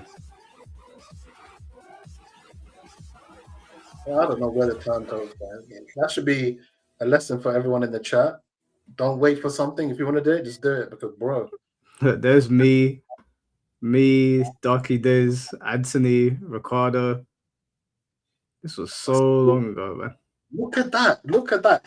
Listen, that is UK. What this right here is UK Tekken heritage. As Jose Mourinho says, Tekken heritage. That is Tekken heritage right there, Mike. Man, that's crazy. See, you my day one. Yeah, man. We were in the trenches. I looked mad. No, I wasn't mad. I was probably tired because we were there from early. Yeah. Is that Main? That's Main Man. Yeah, I remember I met Adrian at this tournament. I met him and I had a chat with him. He was a nice guy. Yeah, he's a good guy.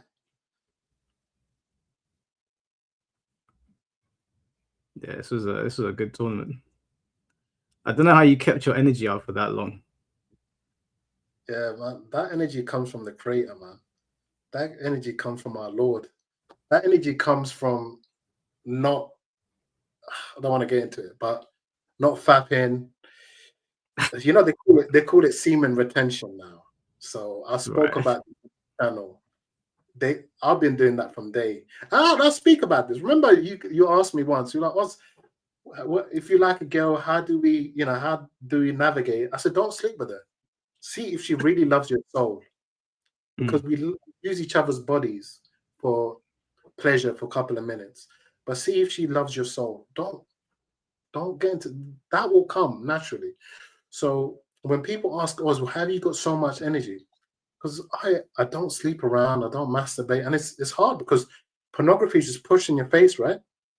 So for people to defeat lust, it's the hardest thing because a lot of people in the FGC, I've been around with these guys. Remember, I traveled with these guys and they watch the craziest shit, hentai and all of this, and they think it's normal, but it's not normal. That is actually rewiring your brain. So you look at these fantasies that you want to act out, right?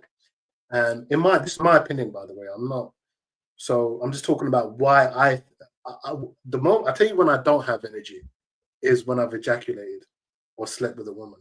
I'm fucked for the next 2 weeks. Well, mentally? Physically. I'm fucked. Well, what if it's your girlfriend? Yeah, look, like I said, everyone, look, you can still have sex without busting, but your energy, remember, Mike, this energy that's been put inside of us, once transferred with a woman, this is my opinion now. It's not the gospel truth, okay? All right, My no, that's opinion. fine. Speak your mind. Yeah. I think sex is to procreate, Okay. but it's been weaponized for pleasure. For me, anything that gives me pleasure, there's a downside to that. I'd like to remain balanced. You know, this one girl I went on a date with a couple of weeks ago. She goes, "Are you happy?" I said, "What's happiness?" You know, like wake up there. I said, "I'm grateful I'm alive, but what do you mean?" She goes, "Oh, like pleasures. What gives you pleasures?" I said, "Just little things, gratitude, seeing the tree." I can't watch TV or Tekken for that long, but I can watch animals play around for hours. I can sit by the lake. This gives me solace because I don't know. I don't chase hedonism, having a hedonistic lifestyle, because I was in my teens and early 20s at university.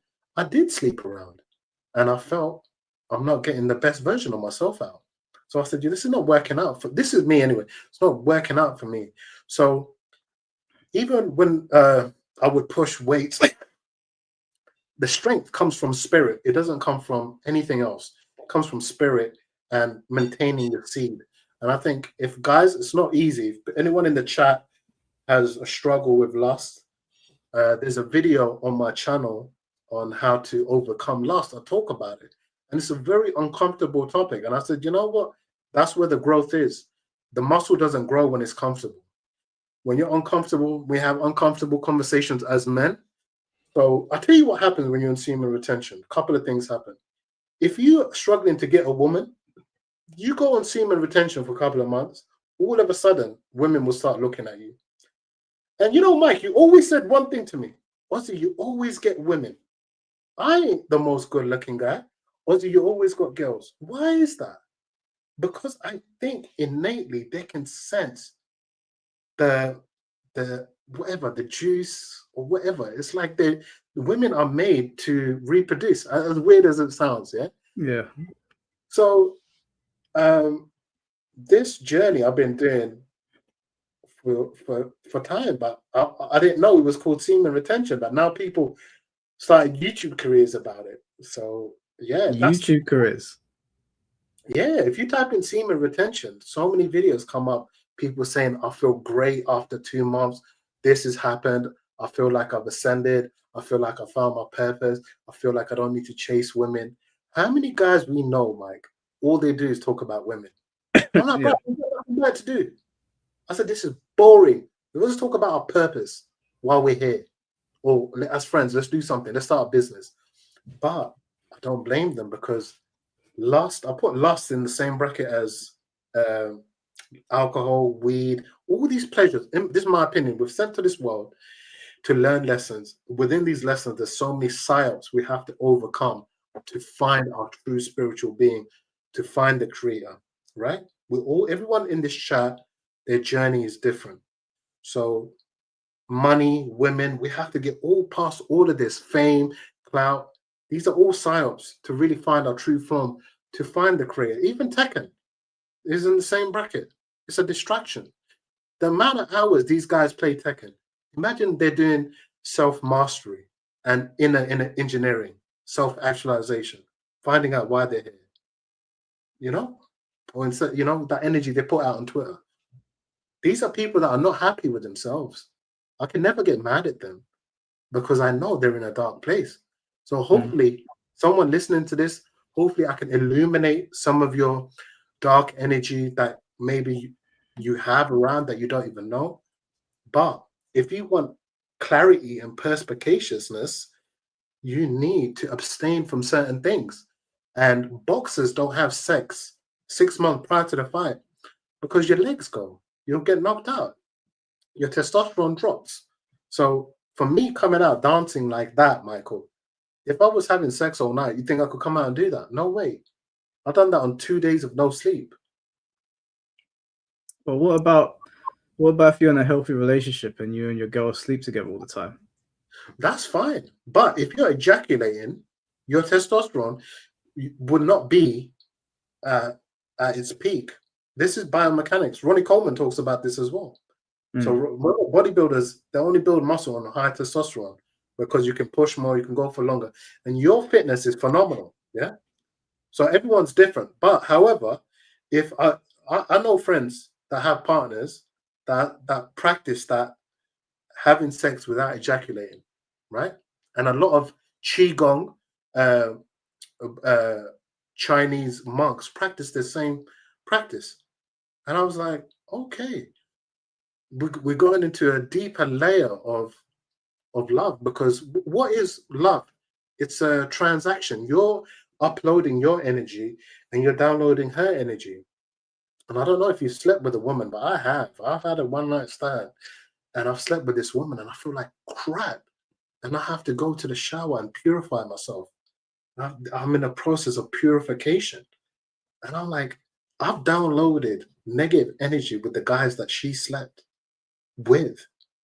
And I can feel it. I don't feel good. And that purification takes a while. That's just me now. So I think if women do that, it will help them weave out better men. But again, that's all we've been taught, right?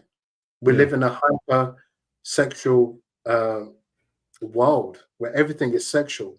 If you say, for example, let me tell you how sexual the world is. Michael Jackson's been vindicated now, yeah? But when he said, oh, what's wrong with sleeping with kids in your bed? It's the most beautiful thing you can do. I thought, oh, he's just being real, but they weaponized that. And what they were doing, they perpetuated it onto him. He's not on the Epstein files. He saved those children. He saved a lot of children. But anyway, me growing up in a Punjabi household, I slept with my uncles, man, as a kid. The bed was never a sexual place. You see what I'm saying? It was never a sexual place. And I hope someone in the chat can relate that Punjab, as an Asian Desi household, we slept with aunties and uncles. I never got molested. There would like be bare of us sleeping in the beds. So I think okay, to the chat, I want to speak to the chat. If you're lacking purpose or you feel like you don't know what you're doing in your life, jump on semen retention, celibacy, right? That means no masturbation, no sex. And just don't count the days. That's just like when someone goes to the gym for the first time. Oh, what do I do? No, don't worry. Just go to the gym, see what you feel. And then with time, yeah, your mind, if you got brain fog, gone. Doesn't exist. If you're struggling, negative thoughts, doesn't exist.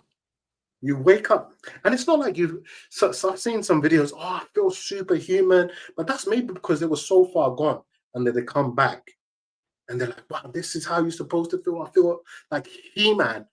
But, when you ask me, how do you feel? I feel normal. It's weird, right? I feel normal. Yeah, so, I mean, like, I don't, obviously I'm in a healthy relationship, so I don't know what this feeling's like, but I have heard of people doing it and getting good results, but I never knew how it translated to the gym. It never, I don't know, it never computed with me, but you know what I'm like I wasn't out here doing crazy shit all the time. I was always with my girl, and like even now, like I'm always with her. So for me, it was like I feel strong. Like when I go to the gym, I feel strong. I don't know how I'd feel if I did do it, but I don't feel like I've had brain fog. I don't know. You could tell me if you've ever seen me in a state where I'm like I don't know what I'm doing or whatever. No, because I speak to a lot of my friends, and I speak to some people in the FGC as well, time to time. And this question, when it comes up, Ozzy, how do you have so much energy? I've been accused of being on drugs so many times. I've been told I got ADHD so many times. ADHD. You get told all these things. I'm like, how about I'm just myself? How can you tell what's in my brain? Maybe I do have attention deficit disorder. I can't watch certain things. I get bored really quick. Yes, maybe I do. I haven't seen a professional. But this energy, Mike, you know me. I don't smoke. I don't drink. There's nothing wrong with that. Everyone has their vice. Don't think guys, I don't want you to think I'm lecturing. Oh, who the fuck this Aussie guy lecturing? I'm just saying the energy that I have when you see me dancing and putting events together is so much stress. You're literally like a maestro in an opera, and you got to conduct a team, and one thing goes wrong, and you have to remain calm. You lose your temper sometimes, but you need a lot of energy. And when you do events, you sacrifice 2-3 days of no sleep, things going wrong, dealing with so many other things outside of that out of your control. And I don't think if I was sleeping around, or like people say it gives you a clear mind, but everyone's different. But for me, my energy goes, and I need that energy to function. Does that make sense, Mike? Do you think you're in a better place now, like spiritually, mentally, physically, from doing this? Yeah, I'll tell you, it's a blessing and a curse, guys. Yeah, 100%. It's a blessing and a curse, because the blessing is you become more conscious and you see the world and the illusions, and we can have this transparent conversations, right? I'm not coming on here and talking about frame data and just the generic stuff, that Tekken guys talk about. But I can only see through the illusions by being on this journey. And what it does, it's a blessing and a curse, because it weaves out so many people, because you see people for who they are and you're not compatible with them. Because romance, what is romance in this modern day and age? It's performing, Mike. It's games. It's not texting someone back straight away when you can text them back. This is what the games that people play in romance. And when you come to my age, and just you don't want to be part of the circus. Does that make sense? And that's the curse with being more conscious, I guess.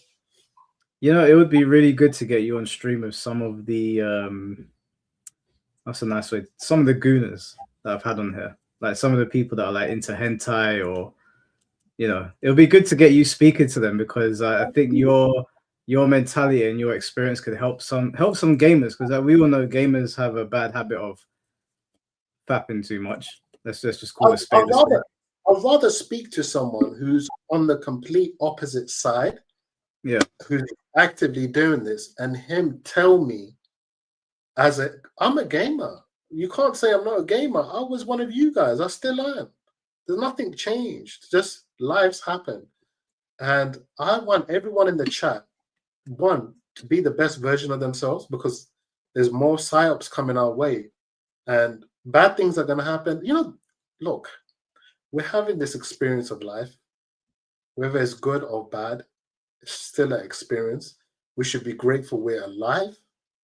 We didn't choose these bodies, and we're going to find out the answers when we make our departure, but there's no death, and it's just a transition. Everything's temporary. And I think the real essence is love. I think that's the hardest thing, because it's very easy to talk shit, but it's very hard to love someone. And you done that with me while people were talking shit about me. You said, you know what? No, let me see what this guy is. You came from a place of love. And you said something I'll never forget. This is a Michael Hollow quote. He said, you know what, Oz? What other people think of me is a mental illness. It's not my problem. I never forget that. I said, Mike, that's deep what you just said, That's very deep. Do you remember when you dropped that in there? I think one of our friends were talking about something, and you dropped that on him. And I said, he's bang on. Because I don't remember. Who was I talking? What was I talking about? Who was that? I can't remember. But you said it's a mental illness if what you think of someone, if whatever someone else thinks of you. So right. But it's true. It is.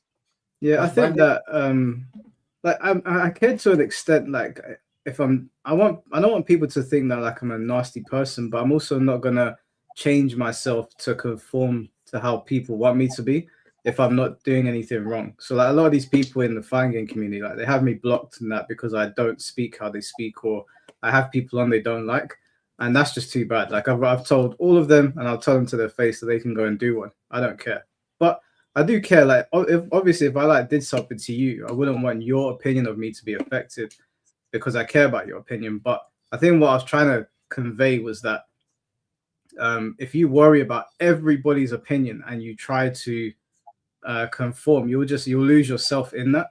So like I don't worry about that too much. Like I have things that I focus on, and then everything else is just a lot of noise. Because if you focus on everything, like trying to be liked by everybody, then you're probably being fake, right? Like you can't be liked by everyone. But this is the thing. I got nothing against Rukang Mario, but he's one of those guys. But A friend Rukan, to all, he's such a nice guy. there you go. Is the perfect example. A friend to all is a friend to none. So that's what the industry needs. You know, a yes man. I'm not everyone's friend. Neither everyone's going to have access to me. You know, but I can see Mario and be like, "Hey, Mario, you're right. You're good."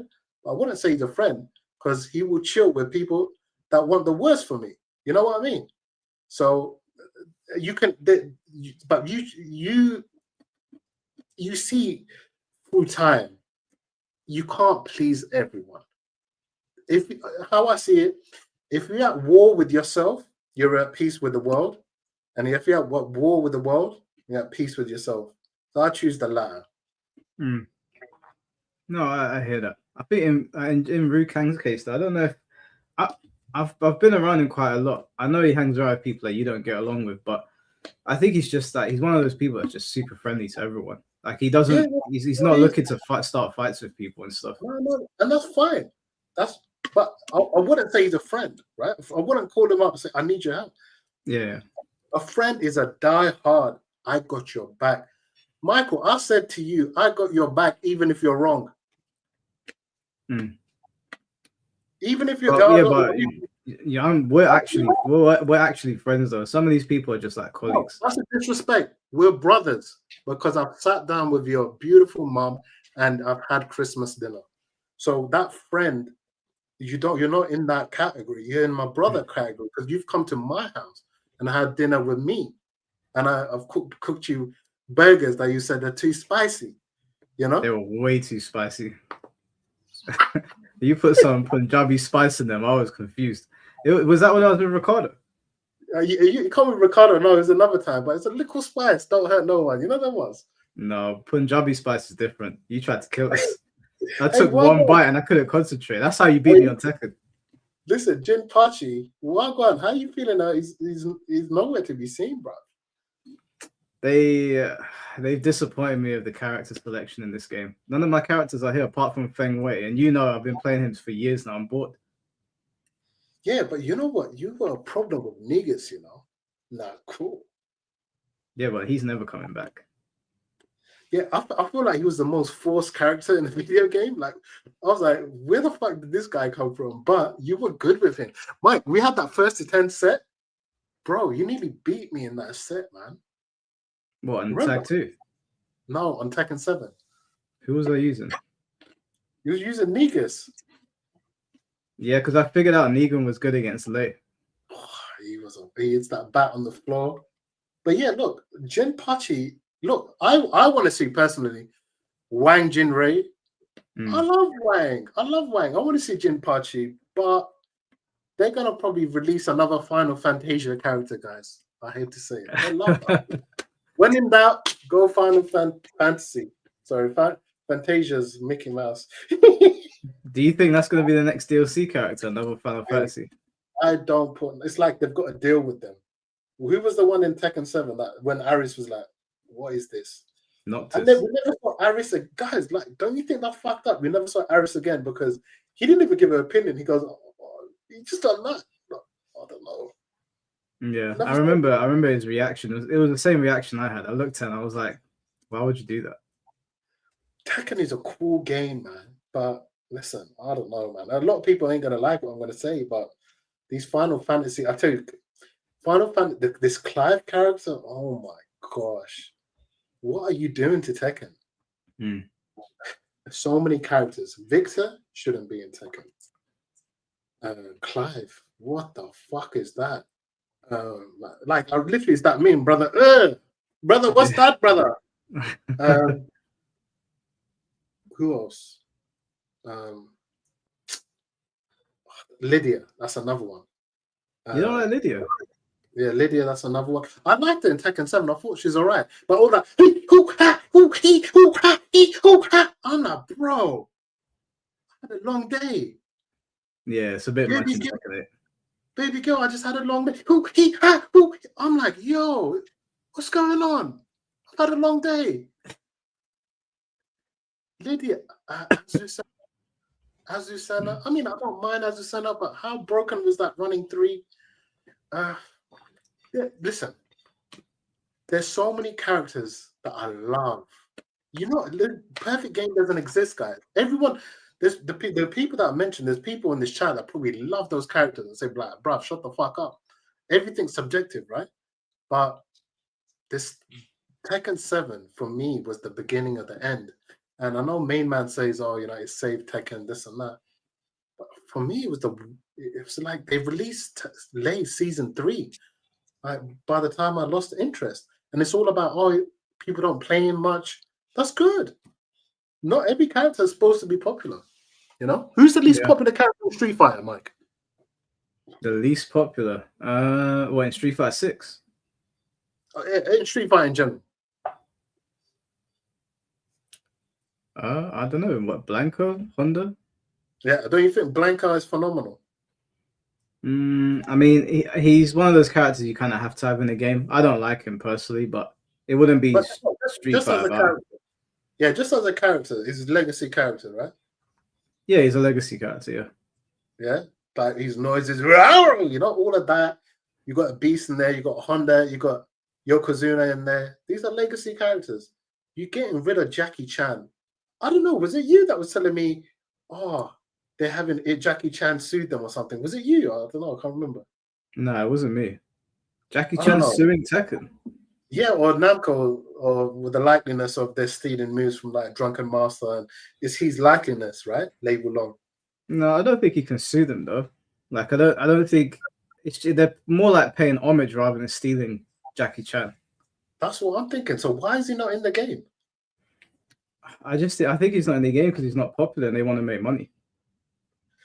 And that's my issue right there. That's the problem right there. And the problem is when people buy these shit characters, you're supporting shit.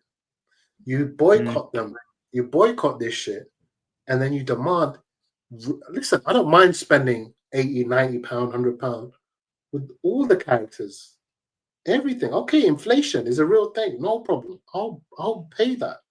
But don't waste my time. Oh, season 4. Where the fuck were the seasons when you were playing Tekken 4, Tekken 5, Tekken 6? There was no any of this season shit. And you know, people were like, "Oh, you get with the times." I can't, because you're wasting my time. I have to wait till season 5. I don't know. It's a bit too much. But to be fair to them, like Tekken 8 launched with 32 characters, which is a pretty big roster. So if they were to update the game, don't you think that they should add characters to it? Original characters, yes. Like pioneering characters, but not characters that are recycled from Tekken 7. That's what you're paying for. Recycled characters. Am I wrong? You think that DLC should only be brand new characters? Isn't that the whole point? But then what if they release a 32-man roster and there's like 100 characters in Tekken, like Jinpachi, Miguel, Lei, Ancient Ogre, they might not make it. So should they not sell them to us again, or should they just leave them and make brand new characters? Look, in my opinion, if there's a DLC, right? I played Resident Evil Remaster, and the DLC was like £5 for Ada Wong's Separate Ways. For £5, I got a full story mode, Mike. For £5, a new experience. You spend, how much is a character? If you don't mind me asking, I don't know, because I don't know. It's like I think I don't know. I haven't paid for any other than Fakaram. I think it was like $5.99 or $6.99. That's another problem I have. They didn't put Bruce in there. Okay, $6.99. Yeah, you're spending $6.99 on a recycled character from a previous game that they're gonna add like maybe 10 moves to. How hard do you think it is for developers to do that? Don't you think that's a gentleman at his finest order? Yeah, I guess so. I don't know what the logistics are between like a fighting game and what's needed and like a game like Resident Evil. I don't know what is the requirements. So I get what you mean on the surface, but I just don't know what. I don't know if the pricing is unfair. Then what would you charge a full price character in Tekken? Like A, they a full released fully made character. So like look, check this, right? This is what, let's break the matrix for a minute, yeah? The Tekken matrix, the Namco matrix. People start complaining about the game. What did they do? They release a classic character. People like, oh, Armor King's come out, Armor King's gonna save Tekken 8. But then they realize the bullshit's still there.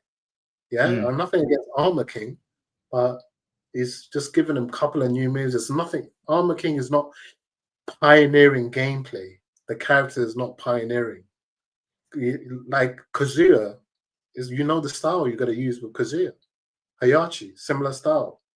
But these are all similar characters. Kazuya, Hayachi, Jin, they have wave dash. Bob is a rip-off of them as well. He has a wave dash, he has a hell sweep, he has a crouch dash 1, which is kind of an electric, it's a high, but all of these things, you're being repackaged, recycled, and they push it. Like Roger, he has moves of King. He has a giant swing. He has certain moves taken as well. So where's the originality? People need to start questioning Armor King. But there's already a wrestler in there, King. Okay, but Armor King's cool. I like Armor King, yeah? Yeah.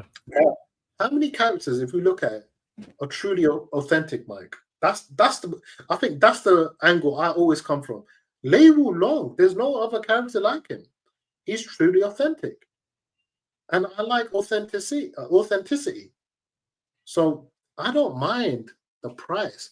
But if you're feeding me fucking recycled food from a wedding last week and trying to charge me a fucking arm and a leg, I don't mind you charging me £1. But if you're charging me £6-7, you're taking the piss out of my life. Adding a couple of more moves. Come on. And how many people are going to buy that? That's the angle I'm coming from. That's all it is. And so I get the full. Yeah, sorry. Who would you have? Who would be the 4 DLC characters that you would put in the game?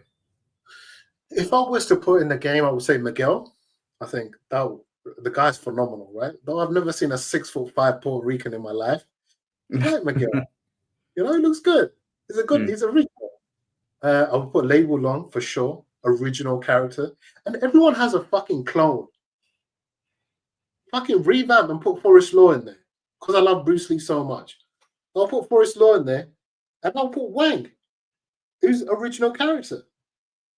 Oh, Bake Dusan. How about that? Hwoarang's sensei. He had original moves, but they've taken his moves and they put on Hwoarang. I don't like the way Hwoarang looks compared to Bake. I think Bake looks phenomenal. Yeah, I think Bake, he appeals to like an older demographic, I think. Yeah. So Bake was from Drunken Master 2, the end fight. They based it on that guy. The same kicks, the same flamingo fakes, the feints. That's the road I would go down. But you know what they're gonna do? This game is not for me. And anyone who's my age in the chat, guys, this game is not for us. You have to let it go. Because I come from the era of Pro Evolution Soccer 6 and now FIFA. I can't play FIFA. FIFA is garbage. So Pro Evo 4 was the best one. No, 6 was the best one. 2004, that was by far the best one. That was broken. 6 was the best one, I'm telling you. That scores from the halfway line on Pro Evo 4. My favorite game. Yeah, so look, you know I'm going back, but look, that's for me. Okay, so I've done a video on my channel. Why isn't there a Tekken Legacy Collection? And I'm going to tell you why. Because the numbers will drop off so badly. Because you want to play with your old school characters. I'm telling you, if that Tekken 4 with rollback netcode, bro, Tekken 8 is going in the trash, in the garbage can, bro. You know what I'm saying, Mike? Yeah. I'll tell you, it would lose. But you know what? Mortal Kombat released the Legacy Collection, Street Fighter as well. Even though it's flawed, but they'll patch it. Where the fuck is the Tekken Legacy Collection at? You motherfuckers? Trying to feed me Kunimitsu. Mad. I think that we'll get a Tekken collection if Tekken 8's player base just completely falls off. And then towards the end of it, like when there's no Tekken 8's kind of gotten more quiet.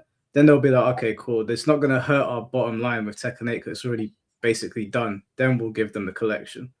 These bastards on the PlayStation Store put on Tekken 6. I thought, yeah, Tekken 6 is one of my favorite games. Yeah, I saw that's the PSP one. They took the piss. I bought it. I didn't know. I bought it and I was like, oh, I've been doing all this bitching. Tekken 6 is here. I don't need to play Tekken 8 anymore. I turned it on. The graphics were like shit. And I was like, Tekken 6 didn't look this bad. Bro, you see how Namco think of their customers, their community. This is what they think of us. Yeah. It's sad, right? No. It is sad. It's very sad. I was very disappointed because I went in there. I went in and bought it straight away. Was ready to go into practice when I was going to do a stream for it. And I turned it on. I was like, this wasn't like Tekken 6. And then I realized it's the PSP one. I was like, why would you put the PSP one on PS5? And they gave us a Tekken 3. Imagine, bro, for me, my favorite was Tekken 4. A lot of people don't like that for various reasons. But man, that game was so original, Mike. It was so dynamic. It was dark. It had a storyline. There's no fucking content in this game. Where the storyline at? That Kazuya's part, right? You know, when he breaks in, that part reminds me of Terminator 2, when the T-800 and Sarah Connor and John Connor are escaping. You know, that when he has the Gatling gun at the end, and all the police are attacking. Like, you could tell they took inspiration from that. Kazuya just looking in the camera, looking fucking menacing, and he gives the guy that body shot that will put you in a hospital for 6 months. Fuck, the game was dark. The narrator, when he would say, Craig Murdoch, it's like he's taking a shit. Craig Murdoch, like, you know, you see the opening to that. Craig Murdoch looks like the great Khali in The Longest Yard when he's locked up, and you see, yeah. And bro, come on. Now the music, listen, your intro, I was gassed. Your stream intro, I was like, oh my gosh, Michael took it back. Tekken 8 intro, the music is so bad. What is this, guys? I'm going mad, man.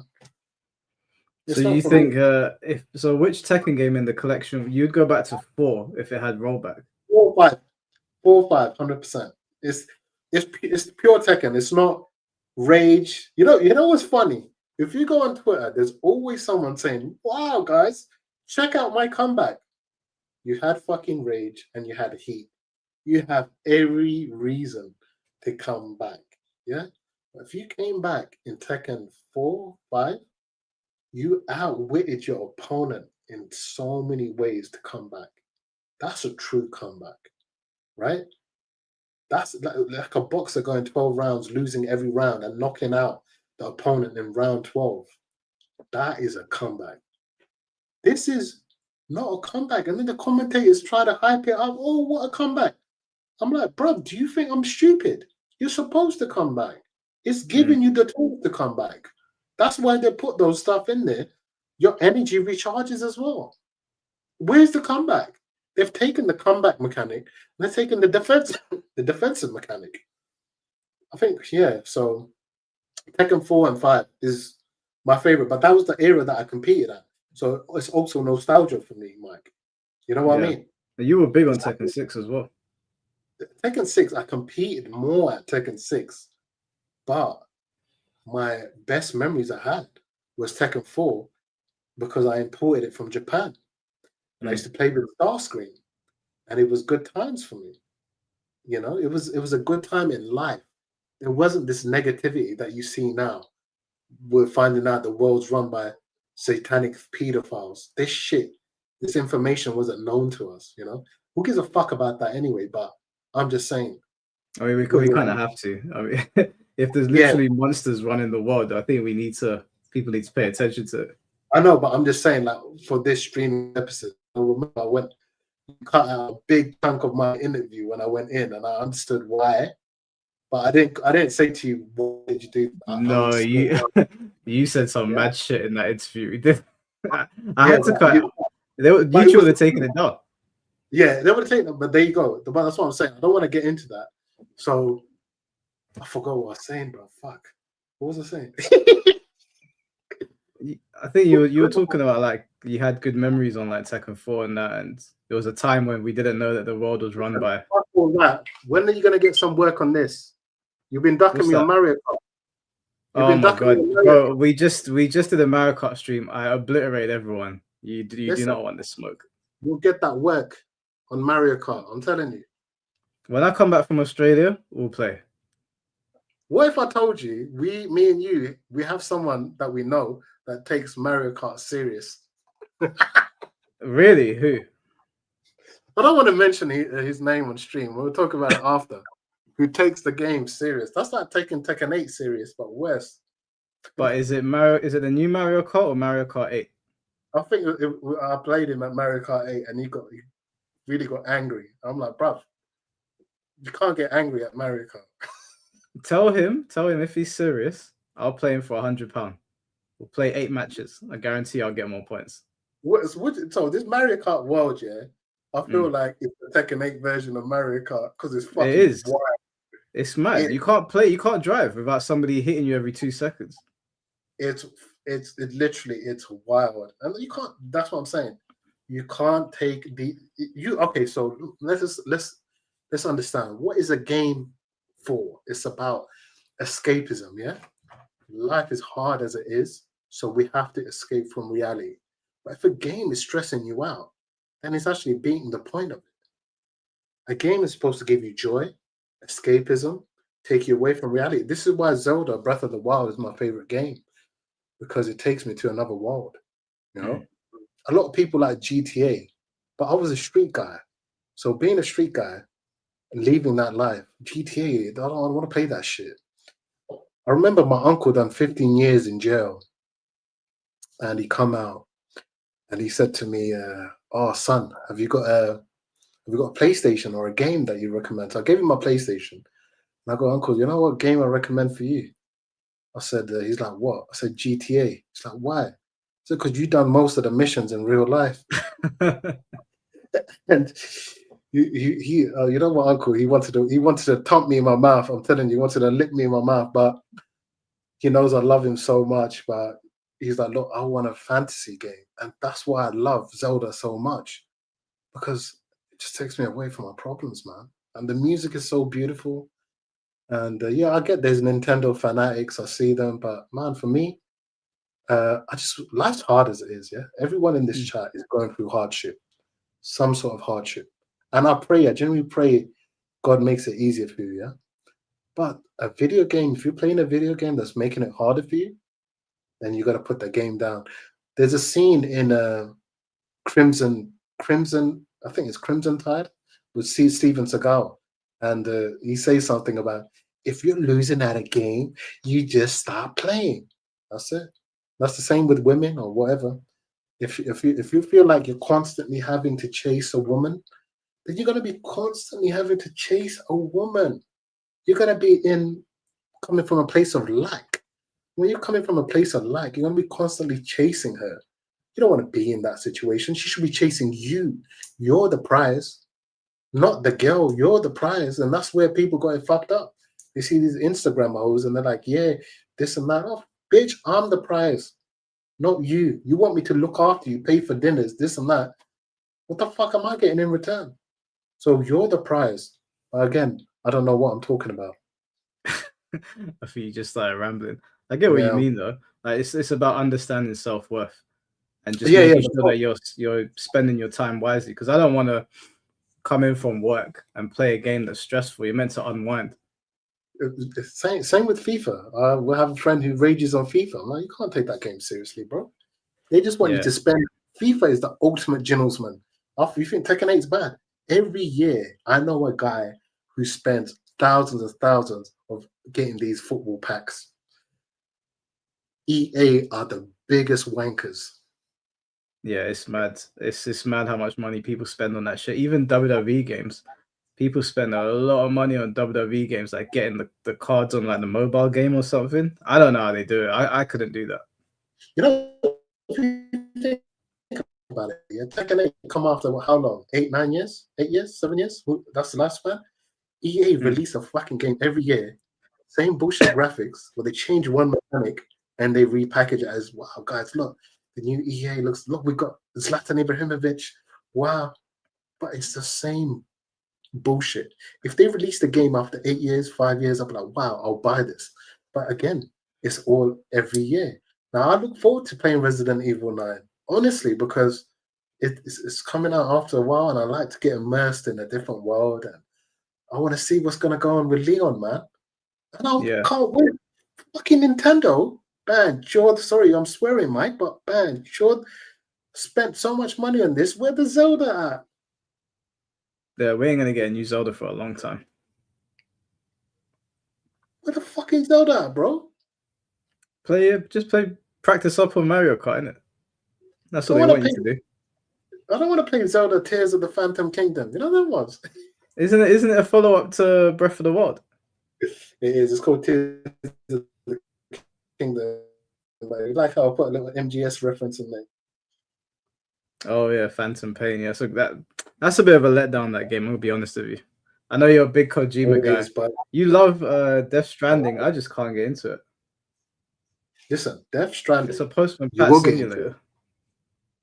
Yeah, you know, it's crazy. Someone like you who's so deep, you would love that game, because Hideo Kojima speaks in metaphors, and what he does in that game is crazy. It's insane. So yes, it's boring. You're going from here to there, but he predicted the pandemic, and the pandemic, what it did, it disconnected all of us, or it tried to. Yeah, that happened in that world, and you're connecting people back together. And one of his interviews, he said, the problem I was having with Konami is my visions come from my dreams, and you're out here trying to tell me to hurry up. We're pumping all this money into you. And that's why MGS5 was unfinished. But MGS5 had the best gameplay. It could have been one of the greatest espionage games of all time, you know, because usually Splinter Cell had the gameplay. Yeah. MGS is storyline. But I'm not going to support. One of my mates was asking me, are you going to buy the new MGS, the remastered? I said, no. I don't see Konami, I don't see Hideo Kojima in there. He didn't have any influence in there. It's his game. Unfortunately, he sold his IP. So for me, I support the people like him, because he says "fuck you" to the industry. I want to take people to another world. That's what a game should be, guys. Take you to another world and give you a break from the crackheads in London. You know, there's plenty of them out in London, man. London's crazy. I'm ready for Resident Evil, because crackheads are just sophisticated zombies. I'm ready, baby. No, you're not wrong. London's, I don't know, it feels like we ain't got no police presence around here anymore. Everyone's just doing whatever they want. Hold on, where's your crowd? Where's most of your crowd from, your supporters, Mike? Most people that watch my channel from America. America? What, like, can anyone say? Because I stayed 5 years in America, you know, Baltimore. Yeah, most of them are America. It's America, and then I think UK, then Canada, and then Japan. So hold on. Have you been to America, Mike? No, I've never been. Let me tell you something. There's a big misconception, you know. Americans, after Thai people, my experience, are the friendliest people you'll ever meet in your life. And it's mad, because all you hear is them shooting each other. Their government's fucked. We know that. But we separate the government from certain things. But the time I went there, bro, they showed me nothing but love. I went into the hood. I went into the ghettos of Baltimore. I went to Baltimore when it was the #1 murder city. That's where they shot The Wire. Maryland, downtown. Showed me nothing but love, bro. I'm telling you, the love here, you know what happens? People screw each other in London. I'm thinking, bro, love, why are you doing that, man? Whilst I pray for you. In America, what's up, big dog? They show you mad love. You say you're from London? Oh, word, you from London?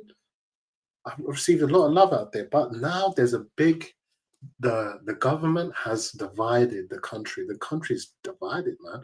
Like, there's a huge division, black and white. And I hate that, because I got black brothers and I got white brothers.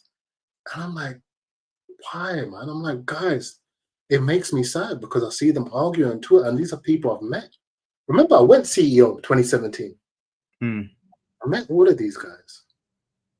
And that was CEO. When I went 2017, I went there to speak to Mark, man. I said, Mark, man, imagine I paid so much money to go there. So give me okay.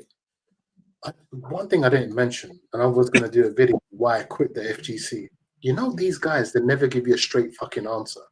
I said, I need support, guys. I can't keep doing this. Mark, man, go speak to this guy. I went to America to speak to, what's his name, Rick the Hadoop. Yeah, I said, dude, man, I'm doing this. He's like, hey, man, looks awesome. I'll get in touch with you. Oh, I'll speak to this guy. Oh, this guy doesn't like you. I'm like, what the fuck is going on? The community. I want to do something for the community. What the fuck are you talking about?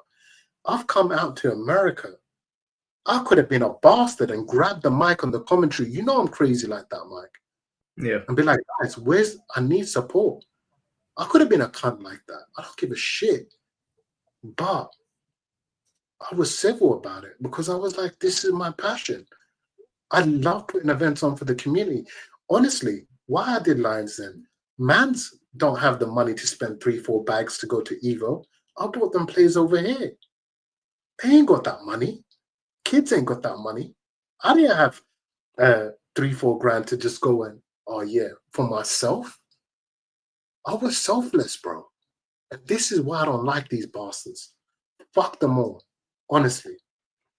I don't wish them well. I don't wish them bad. I don't wish anything for them. No, I hear that, man. Especially with that the whole divisiveness thing with America. It's sad to see that. Like every time I see something on Twitter, it always boils down to right and left. Like you could say anything, and it always boils down to that. And I'm like, I know we've mentioned it before. I don't mean to beat a dead horse, but all these files have come out about these politicians and celebrities basically playing everybody like fiddles. And we've all read them now. We all know what's going on, and people are still arguing with each other. And I'm like, this is why they get away with stuff, because you guys are busy arguing about right and left. And you've literally got people eating and drinking children, like eating people, and you're arguing about right and left. Like, and I look at it, I'm like, no wonder they got away with it. They're going to continue getting away with it because you guys are just arguing about like blue and red.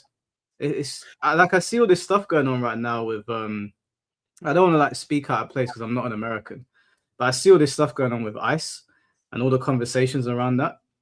And I saw this streamer, her name's Emiru.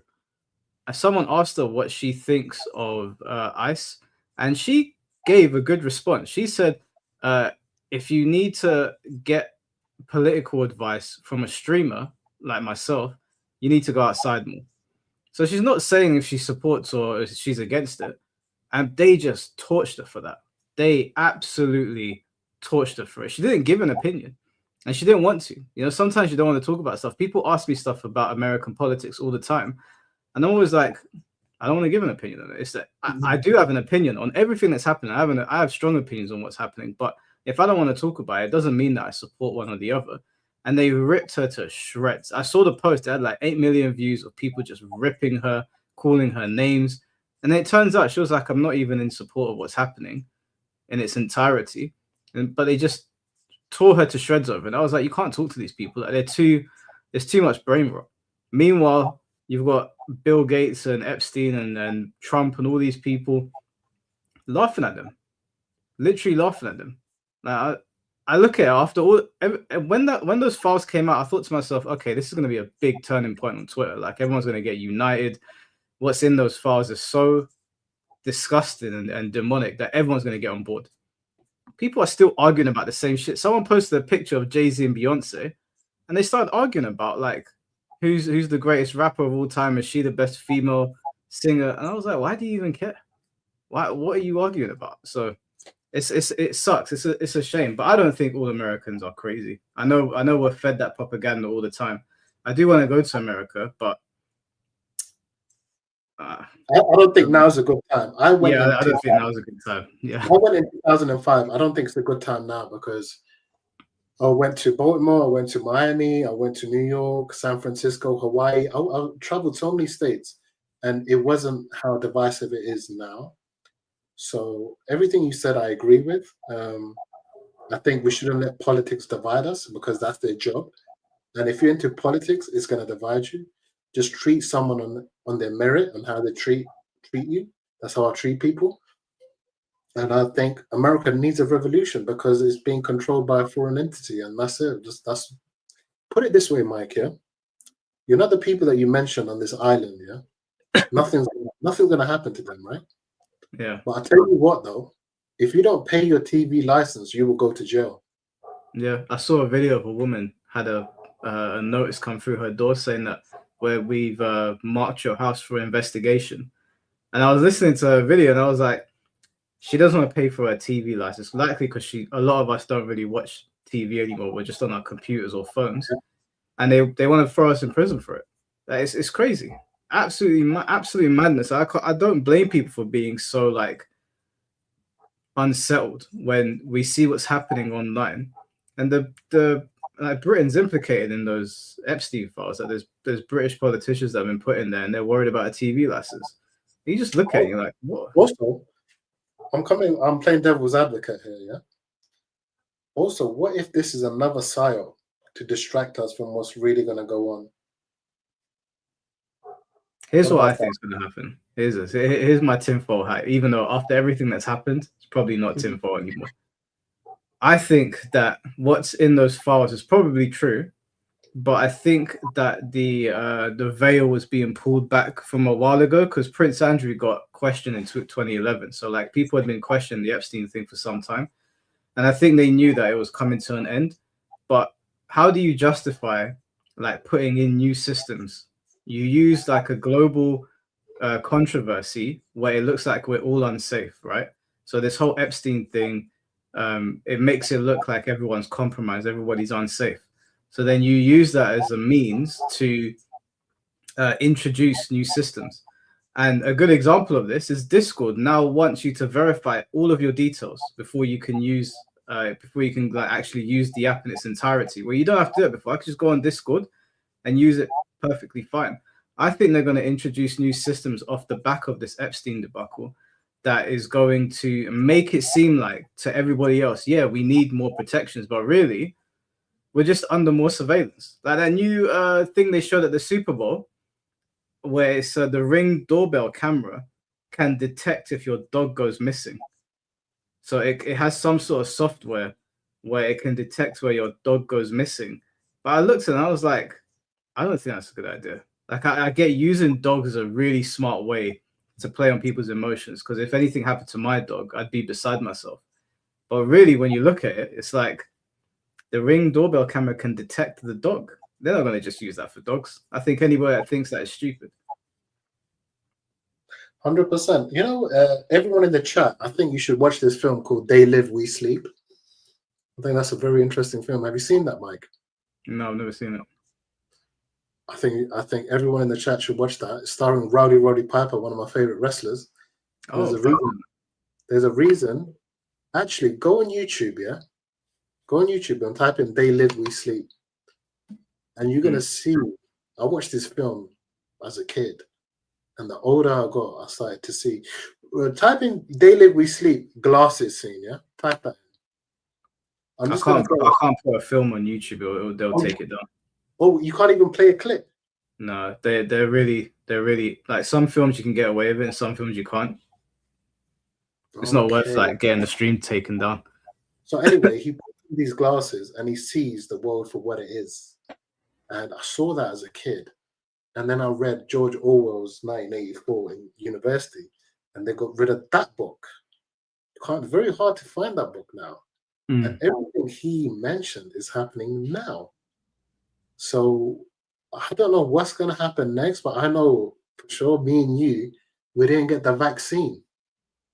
And we didn't, here's the thing, right? Okay, let's just speak about life just for a little bit. If you want to get rich, do you think you're going to get rich by going to a 9 to 5? No, that's for workers.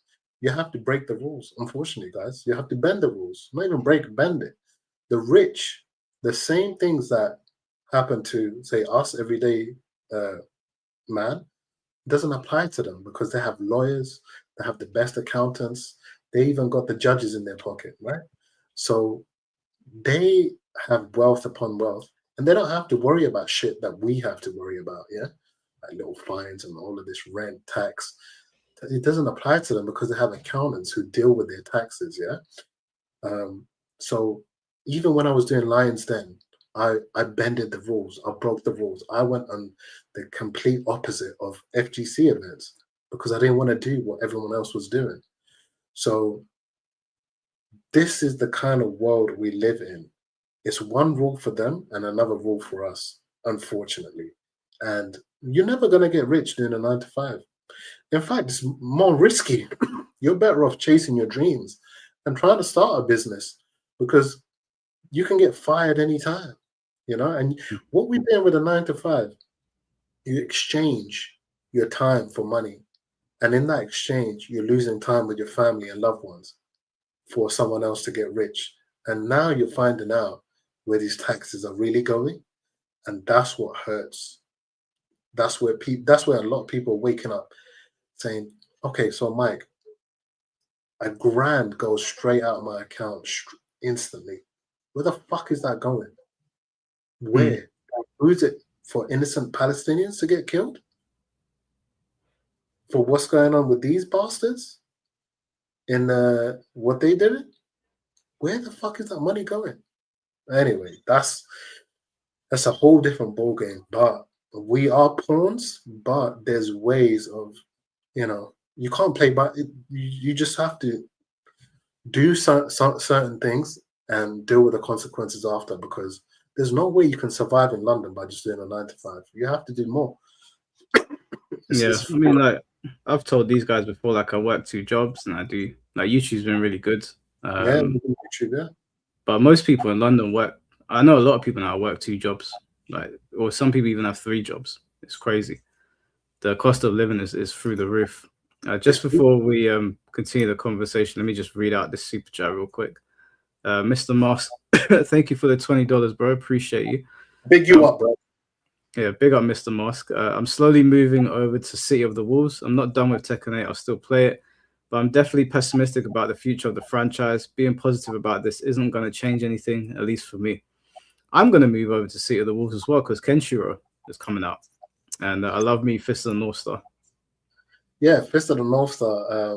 You know what? City of the Wolves, I find it very interesting why the Arabs are so behind it, though. Riyadh season have been supporting that, Mike.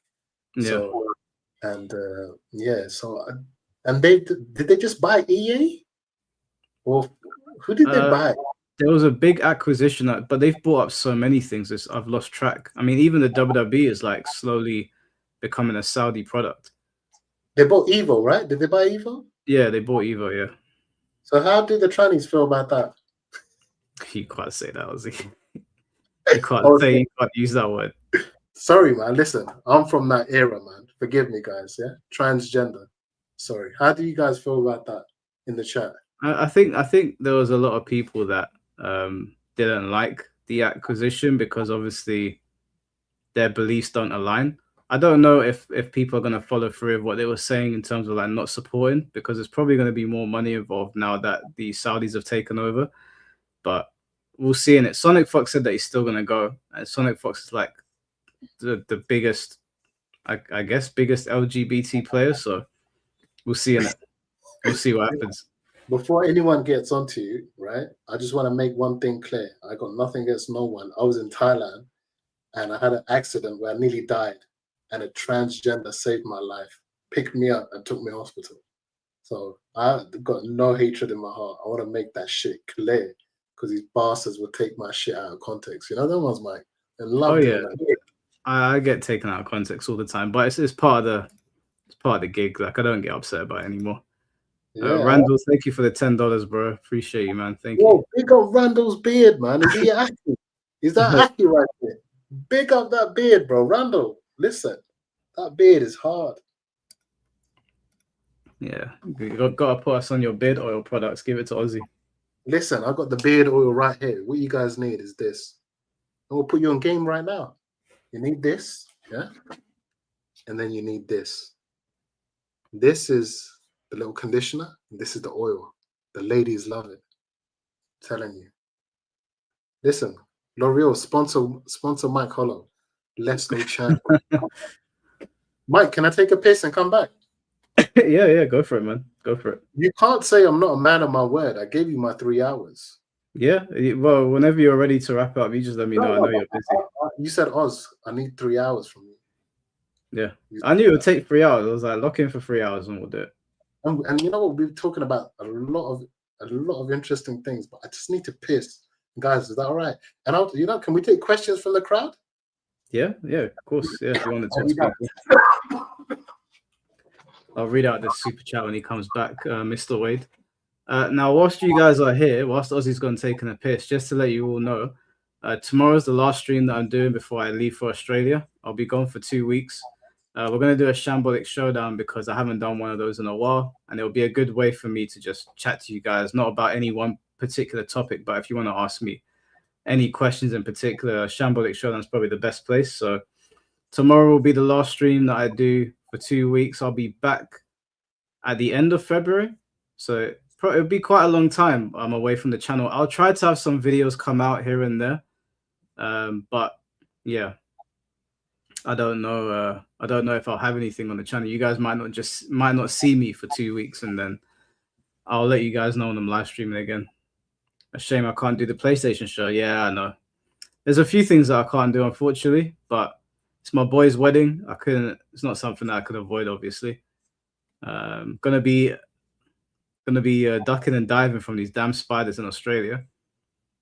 And yeah, but next time you guys see me, actually no, next time you see me, I'll still be here. But I think soon after that, I'll be in my new place. So yeah, I'll message Fate. My friends have booked so many things. Honestly, my bank account has been run completely dry because of these guys. They're booking different things every day. I'm like, fuck, man, I need to restart when I get back. So if I have time, I'll go and see Fate. Mike, you know what, man? I want to say I love you so much, bro. Thank you for being in my life. Bro, that's cool, man. You know, the feeling is mutual, bro. I think we've been through a lot together. I'm grateful for you being in my life. You've taken my stream virginity. This is the first time me being on the stream, bro. Is it the first time? I think so. I don't know. I've been on American. Oh, no, yeah, we did the video together, but we didn't do a stream. Years ago, I was on the stream with Aris, but that was to promote Lions Den. This is not a chilled out conversation, you know? Yeah. We're talking about life. I think that's the most important part, I think. Yeah, no, definitely. We should have done this earlier, but I think our schedules kept clashing. It's all right, man. It's all right. It's all right.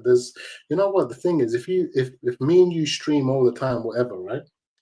It doesn't become special because we ain't got nothing to talk about. Even though we always have things to talk about, certain things are off limits in the YouTube space. You know what I mean?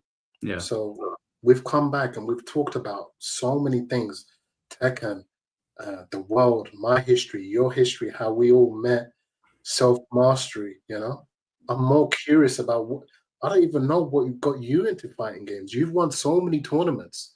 You know. What got me into fight? I think because I grew up watching like Bruce Lee and Dragon Ball Z and all that. I just gravitated towards them naturally. I don't remember. I think Street Fighter 2 or Mortal Kombat 2 were my first fighting game. But I remember when I first played Tekken. I remember my first experience. Remember I gave you that work on Street Fighter 2 Turbo though? I don't remember that actually. Do you remember when I come to your house, me and Antonio? Oh yeah, do you remember I gave you that work on Third Strike? Third Strike. Oh yeah, you did. I forgot that. You did. Third Strike. I'm not that good on Third Strike, but you know them ones. But it's interesting. And how you find this streaming thing? Because I don't feel I could do that, but I'll big you up for doing it. How are you finding doing this streaming stuff? I find it easy. Like I like talking to people. I like learning about other people. I like helping people, so it all sort of coincides. Because I was playing games anyway, so I thought, you know, I might as well just stream and talk. And like we would have you, Taha, Ricardo, all of us over here. You're going back. Listen, Tickety Taha, man, this guy should have gone to Evo, man. He had a special Rufus and an Abel. Yeah. This guy was beating all the Street Fighter players. Reinhardt, I'm still the daddy, all of them, with ease. And yeah, he's a train driver, but He's in my gym. He's still in my gym group chats. He's still in there. He got really hench. Yeah, that's good for him, man. I really, you know what? I'm glad. That's inspiring. That's really good. Yeah, he was proper on it. We did a gym challenge and he did really well on it. Lost a lot of weight. Good for him, man. There was a super chat that came in for you, by the way, from Mr. Wade. Thank you for the £10. I've been waiting to see Ozzy back on the podcast. Glad I could tune in. Keep up the good one, Mike, and don't forget to watch the anime Monster. Been waiting on you to watch it, as it's amazing. I've downloaded it on my flight over to Australia. I'll be watching it, so you'll hear about it at the end of the month. But Mr. Wade, pick you up. But yeah, the reason it's easy for me is because we used to sit around talking for hours. Like we'd go and get food at like 4 in the morning and just talk. So I thought, I might as well just do it online. It's true, man. For hours, especially in the gym, some of the gym conversations. If they were recorded, it was literally a podcast in the gym. Yeah.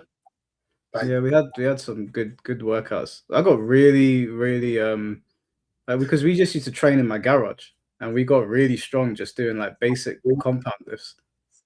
Yeah, you deadlifts, squats, bench press, curls, that machine that you, that one, I don't know. You're really good on that one. Which one? I forgot. Is it the recycling machine? Recycling machine? Is it cycle? I don't know. I forgot. Oh, what, the assault bike?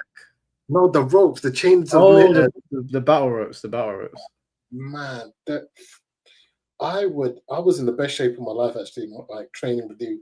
I really think with your knowledge that you have, I don't know, it's up to you, but I think if your crowd, if your supporters see you train and see how you work out, it will blow their mind. Honestly. Yeah, but I don't like recording in the gym. Like it's my peaceful place. Like if obviously because you came to work out at me, we're close, but I don't like if I had a camera set up, I don't think I could lock in properly. I'd be too performative. Okay. Yeah, no. It's man, look, it's good to catch up, man. It's you know what? It's good to do this. I've never done this. When it was like 3 hours, I'm like 3 hours have just flown by. And we've talked about so many things, but you did ask me what do I think of the Tekken 3 Season 8 characters, right? Yeah, I think you answered it. Did I answer it? Okay, let me just Kunimitsu. I just because you answered, I didn't answer it. I always go somewhere else. Kunimitsu. Okay, who else was it? Bob. He's not bad. Who else was there? Roger. People like Mario is good for him because he plays Roger, so I'm happy for him, and that's all I can say on that. And who's the last guy? It's probably a Final Fantasy character. We don't know yet. It's a mystery character, but the panel is purple, so some people think Akuma's coming back. Yeah, that would really throw a spanner in the works for Tekken 8, huh? I don't think so. The whole game is a toxic mess, so it's not going to change anything. I think Murdoch will be perfect for this chaos. Do you know what's funny? People are upset that Murdoch might be coming back, but they're cheering for Roger. But you played Tag 2 at Tekken 6. You know how ridiculous Roger was. Roger's sweep, you can't see it. And because of his little arms, you can't see that giant swing. And he's got a little down forward 2-punch, 1 counter hit. You're getting launched. So Roger and Alex are, you can't take the game seriously. We already talked about it. Have fun with it. Would I be paying for that? Absolutely not. I paid for Hiachi. That's it. You paid for Fakaram? Fakaram's the only character I paid for. I didn't even play him. Why isn't Bruce in the fucking game, bruv? Why? I have not seen one Thai guy that tall in my life, bruv. Thai people are not tall. Like 4'5", 5 foot max, but they're strong. Like, what was wrong with putting someone like Bukao in there or Sanchai, Mike? It's because Tekken's going down more of the anime route rather than realistic. Bruce looks more realistic than Fakaram. Fakaram looks like a Baki character. Yeah, so maybe it is that. See, that's I never understood that. It looks like something a kid would draw, you know? Yeah. I like Fakram. I think he's a cool design, but I think they could have had both of them. They could have had Fakram's Muay Thai and Bruce's and have them clash. I think it would have been cool to have too. Because Street Fighter's got Sagat and Adon. I don't think there's anything wrong with having them both in the game. Yeah, and Sagat is literally legacy character, but Adon is more of a joke character. Bruce is really proper Muay Thai when he goes into that stance. What was wrong with just merging Fakram's moves with Bruce? You know, Bruce is back too. I love that move. I love Bruce's style was authentic, easy to use, but fun to play. Fakram, I don't feel he's got that crouch dash 3. I really like that mix up, Mike. From the one end of the screen, he can slide for a low attack. They got rid of that, so I don't know why. Someone said, "What is Bukao?" Someone said, "What is Bukao?" Why don't you show them who Bukao is, Mike? I can't play his fights on here because YouTube will cook me for it. But he's basically he's the last guy you want to fight in the cage or in a Muay Thai fight. He's about as savage as they come. You would have seen his clips on Instagram because he's really popular. He's very, very famous in Thailand for his savagery. He's perfect to make a character on because he almost seems, when you watch him, you're like, this guy's not real. He doesn't look real. Can you not pull up that video of him chopping down a tree with his leg? Maybe. Would you get dropped for that? YouTube's really funny about certain things. If it's a video from like an organization, then I can't. That's weird, man. I didn't know that, Mike. Yeah, it's really annoying. Let me see if it's on like an independent channel. Right, listen, I was in Thailand. I saw Bukao's pictures everywhere, and yeah, the guy's legit, and Sanchai as well. This is an old. I can play this. It's about 11 years old. It's from his YouTube channel. This is the guy that Ozzy's talking about. This is the absolute last guy you want to fight. He's like known for his like ridiculous power, and he doesn't. I've seen people punch him full force, and he just walks through it. Yeah, you don't want to mess with Thai people. I'll tell you a funny story about Thailand. When I was in Thailand, they're the nicest people you'll ever meet in your life. But I was at a bar, and Man City were playing Manchester United, and the English crowd, they can get very rowdy, and the Thai crowd was like, "Hey, you know what? Can you guys keep it down?" And the English dude got rude to this girl, and the security guard must have been about 5 foot max, and he was like, please keep our volume down. That's so respectful. Keep volume down. I think Man United scored. I can't remember. They call him mad again. You know how English crowds are. The guys like, hey, please keep it down. And the English dude was like, fuck off. Bro, I saw a kick come out of nowhere, like his own back, and he knocked him out. And I was like, whoop, there it is. You don't fuck with Thai people, bro. They're the nicest people. Listen, you don't fuck with them. They all can fight. And they kill their nerves. He can kick down that tree because he's killed his nerve. You see Van Damme doing that in kickboxing. But they're the nicest people you never meet. Sawadee-ka, Kung-Fu-ka, Ozzy, you're so crazy. But they're so nice. Don't disrespect them. Yeah. I've seen videos of them being disrespected, and like some dude that's like this tall just beats the shit out of a foreigner. I wouldn't go. I don't go to people's countries and disrespect them anyway. I find that weird.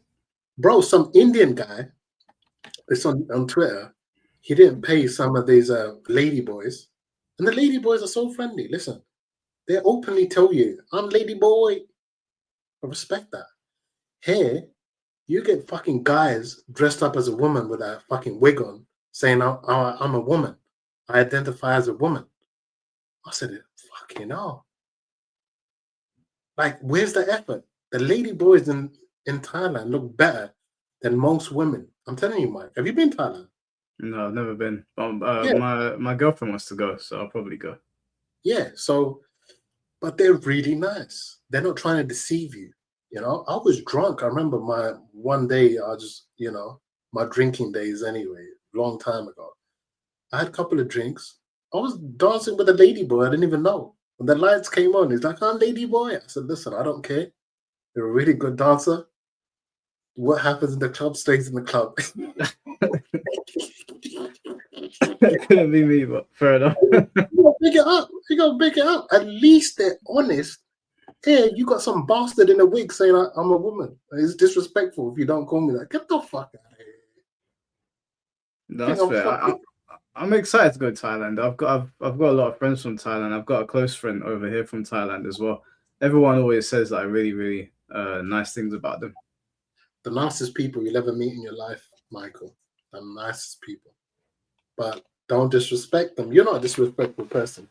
But if you disrespect them, you'll get that on back treatment like the English do. They enjoy it. In fact, I think they enjoy getting banged up. I'll be honest with you. I am not. Even when I went to Japan, I was very polite to everybody. I never overstepped my boundaries. There was a kickboxing gym. I would walk past it every morning to go to the gym. They were really always polite to me.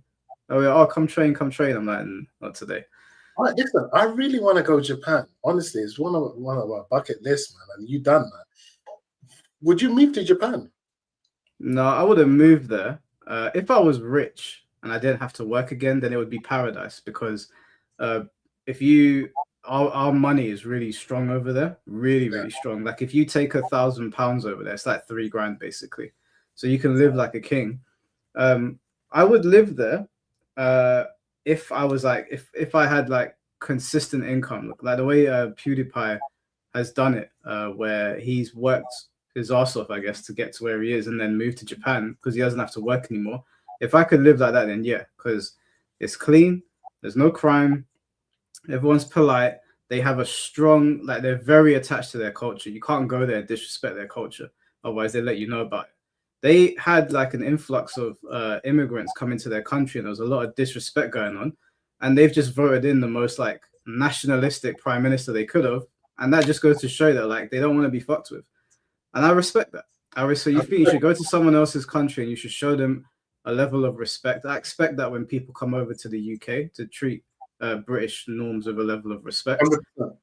Yeah. So when I went there, food is so healthy. Everybody was polite. We went to clubs. There was no issues whatsoever. I will say that when we were in the clubs, some of the girls did get harassed by some of the guys there, and we did speak to some of them, and they were like, "This is normal." Like. Oh, wow. Yeah, like, but the women were all cool. Like, sometimes you go out here and some girls are really aggressive. Girls over there weren't like that at all. They were very polite to us. Like, there was never a feeling like, something's gonna happen. We would walk the streets at 4 a.m., not a care in the world. Their trains are always on time. So as a tourist, or if I was going over there with a lot of money, it's probably paradise.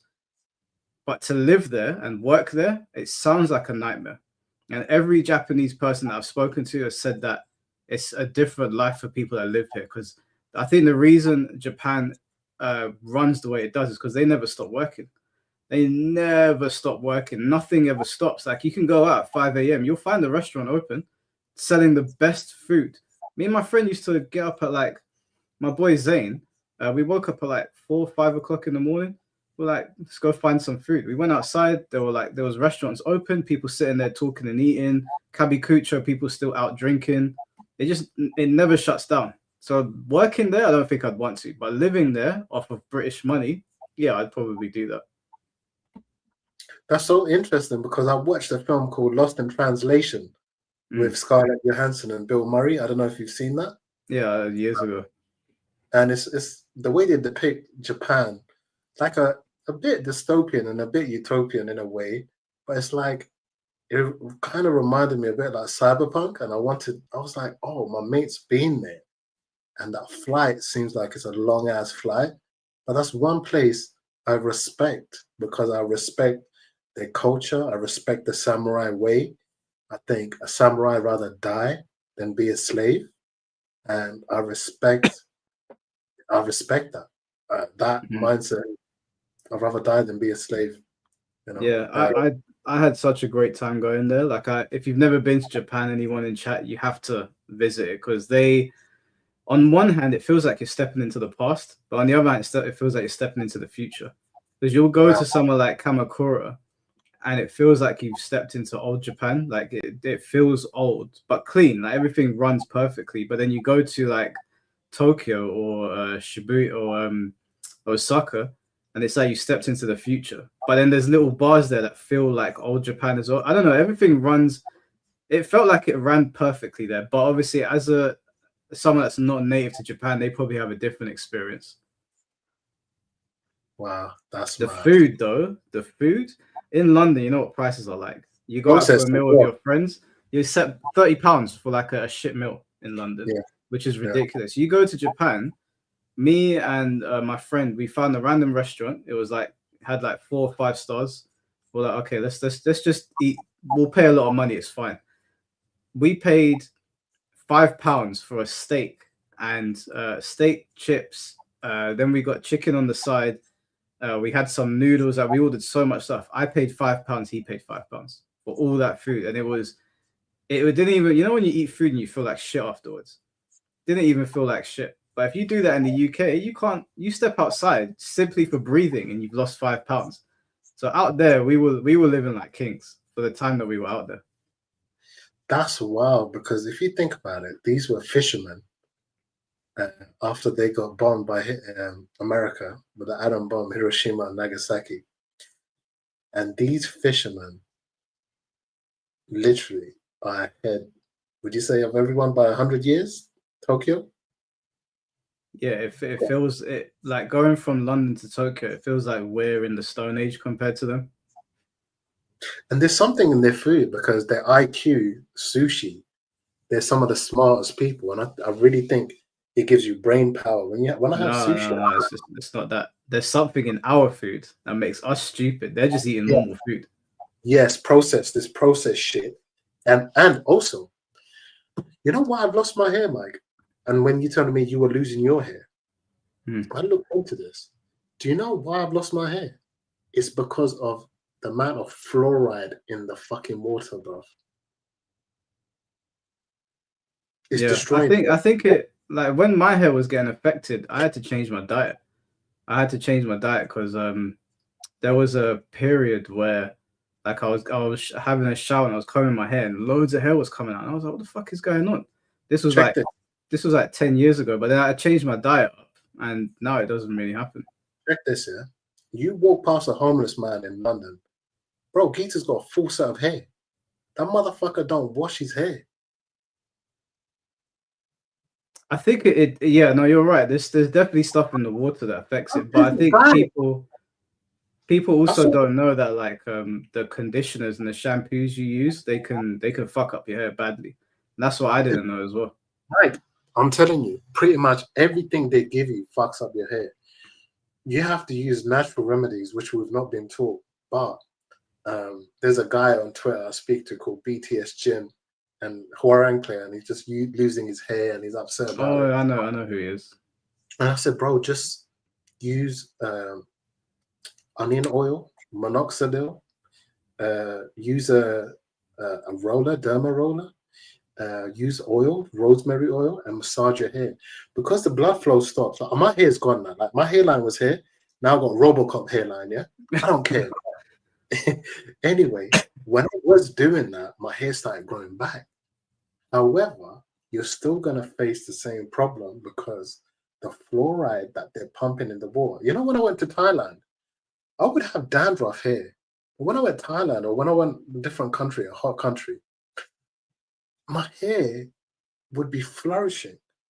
My beard will feel good. I just washed my hair. I didn't use any chemicals, any shampoo.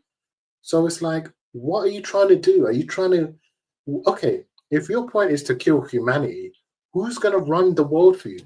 I don't understand why you're trying to kill us. The rents are so high, the taxes are so high, the food's expensive and it's not good for you. The water's bad for you. Fucking no one's smiling here. Insurance is too high. You know, dating is cooked. Everything is fucked in London. Honestly, that's the way I see it, bro. You know, it's gotten really bad here. There's things that I do to try and make my life easier. Like my girl put me onto this app. You should use it. It's called Yuka, Yuka, and basically what it is, it's got a scanner on it, and you scan products, and it will tell you if the product is good or bad for you. It gives you a rating system. It tells you exactly what's good and what's bad in it. So I changed up all my hair products on that. I changed up my toothpaste because the toothpaste, like some toothpaste brands, it has fluoride. They got some really fucked up things in them. But so I looked into it and I was like, okay, I'll change it up to this. Okay, look at my teeth, yeah? They're all right, yeah? For a 40-year-old man, you 40 I think now? they're all right. I'm 40, bro. For a 40-year-old guy, yeah? People ask me, why are my teeth like that, right? And I'll fucking bang a lot of soda. I tell you, I don't use toothpaste. I'll tell you what I use. Typical Punjabi. You get coconut oil, you get turmeric, and you get cinnamon. Mix that. If you've got bleeding gums, gone. Yeah, it will not only whiten your tooth, but it will brush it. It will make it healthy. Don't take my word for it. Look out. So, yeah, that's what my ancestors have been using for generations, and it's really good for you, Mike. Cinnamon, turmeric, mix that with coconut oil, and you won't need to go to the dentist, bro. Yeah. Yeah, there's a lot of things that people can do to help themselves, but then it's hard to know that these things are things you learn over time, and we don't know when we're younger. Yeah. In fact, these things were told by me, by my loved ones, but sometimes you just can't be bothered because you don't think these things will affect you until they do. And like people in the chat, there's no harm in trying. Only thing is with the turmeric, if you spill it on your beard, you have to wash it straight away because turmeric is very difficult to get out. If that makes sense. Yeah, I used to get told about all the time as well that eggs are not good for you. All the time, people telling me eggs are not good for me, and it turned out that like all that shit that they were putting out there about eggs was like misinformation. So it's hard for people to know what's real and what isn't. Even breakfast, yeah, they say, oh yeah, you need to have your breakfast, this and that. But if you extrapolate that word, you break your fast. When you fast, you give your gut a break. You feel so good. You feel like you're floating, right? And then when you do have that meal, you really appreciate that meal. And when you have a meal, you're supposed to close your eyes and really enjoy every taste of that meal, right? But when you wake up and you're just waking up, oh, gotta have breakfast because you've been told. But how about you wake up and say, you know what? Let me go enjoy life, do what I have to do, and then earn that break. Then earn that break fast. That makes sense. You know what I mean? So yeah. Intermittent fasting is amazing for you. I think, Mike, I've never seen you out of shape, but you've seen my weight fluctuate. I've been skinny, I've been fat, I've been in shape. I've had every body type, to be honest. And being out of shape is not the one, bruv. That's for sure. Yeah, I've been out of shape before. Like before I started gym, I think I was out of shape. But when I got into the gym, I've gone up and down. Obviously, like around Christmas time, you eat more. But like right now, I'm in very good shape. And then when I move out, I'll be right next to a gym. It'll literally be on my doorstep. So like I'll be able to get, because I used to work out twice a day consistently. Now I do it like every now and then when I have time. And because my girl's into kickbox, she does kickboxing and she's into the gym as well. It's easy to go to the gym with her because it's like I don't have to be like, oh babe, do you want to go to the gym? She wants to go and she wants to go and do boxing. Like I told her that we'll start boxing together, and she was like proper on it. When you date someone that's not really into the same things as you, it's like they want to do this thing now, so you have to sacrifice something you're doing. So luckily, I don't have that issue anymore. I think what people should take away from this stream is, we've spoken about so many good things, but ultimately, certain things are out of our control with what's going on in the world. And if we focus on that, it's just going to bring us sadness and misery. And what we can control is kindness and trying to be nice and how we react to things and what we control and what we put in ourselves. I think ultimately, that's the most important thing. And your diet is not just what you eat, what you're listening to, man, is what you're watching. I don't listen to negative music. I just don't. I listen to old school hip hop. I listen to Tupac Shakur. He soothes my soul. But when you find out who runs the hip hop industry and what they're pushing out, I'm like, yo, that don't sit right with me. Yeah. I don't know. You see me when I'm in the gym with you, I like old school rock. Just it takes me away to a good time, like Limp Bizkit, Linkin Park. Korn, Nirvana. We used to listen to Transformers. Listen, Vince DiCola is one of the greatest producers of all time, because he produced Transformers Generation 1. Then he went with that, produced the Rocky 4 soundtrack, which is iconic, training montage, Hearts on Fire. So like, this is uplifting music. So I like, so your diet is not just what. So a lot of kids listen to drill. And what is music? I think what music is. Music's affirmations. If you're saying affirmations of such negativity, then what you speak out into the universe is what's going to eventually happen, if that makes sense. But a lot of people don't know that. This is not taught in school. It's not biomechanics. It's literally, it's your what's the term? Is it your arithmetics? Something along them lines. But these are all means to control us. Yeah? The chat likes Linkin Park, man. No, rest in peace, Chester. But yeah, they are old school.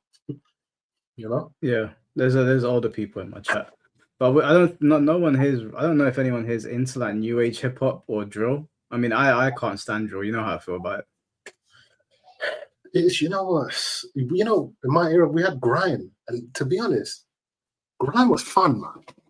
Like, you had Channel U. Some of it, well, yeah, but Channel U had some crazy shit on it. But it was fun. Someone said Foo Fighters, one of my favorite bands. I got to see Foo Fighters live. Oh, you're a lucky bastard. I was working there. I was doing security. Well, fuck it. Why didn't you put me up some tickets? I don't think I could get tickets. I was just low level. I was low level grunt security. Yeah, I know they're strict like that. But yeah, grime was funny because Channel U, everyone had their own ends being represented, and it was just funny. Like Flirta D. If you think Flirta D, he loves Tekken. Yeah, it's a grime artist, guys. Look up Flirta D. He'd be like tell your mom to get ready for the next battle. You man are not ready for the next battle. And he will put in like, I'm gonna hit you with a sonic boom. And he will put this in lyrics, and it was just so funny, man. It's just fun. Now it's just like, oh, you're fighting over ends that don't belong to you, Yeah, I thought those postcode war things would come to an end, but they're still going strong. Then they're never gonna come to an end, bruv. That's just, what can you do, bruv? Yeah, well, I'll leave. I'll leave it to them. I don't get involved with people like that. Like, I know people are like from around the way, but just keep them in your good books, innit? Because you never know. You never know, man. You never know. There's guys my age who's still on that. I'm like, bruv, I'm shocked you're still on that. Surprised they're not in prison. Yeah, those people love prison. In fact, one of them people said to me, Ozzy, I enjoy prison more. I said, why? He goes, I don't have to pay bills. I had a PlayStation in there, I had a TV in there. I said, hey, man, each to their own. Yeah, no, fuck that. Couldn't be me. So, Mike, is there anything else? We spoke about events. Maybe we'll do another stream to talk about how to do events. I think that would be very interesting. Yeah, we can do that, 100%. I think it would be good to get you interacting with some people, though. Like, not arguments, not fights, but like, it would be good to get some of the more chill people on here that maybe don't agree with you. Like, see how a conversation pans up. Yeah, that's fine. That's fine. As long as it's respectful. I've seen some of your streams and people are shouting. I'm like, bro, that's too much, man.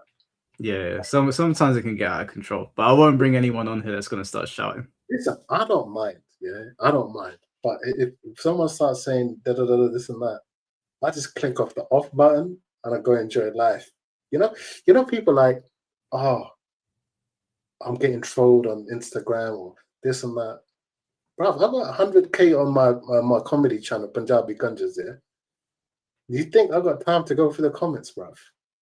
I don't care. I live in the real world. So for me, the most important thing is, can we have conversation on where's the growth? Where's the growth?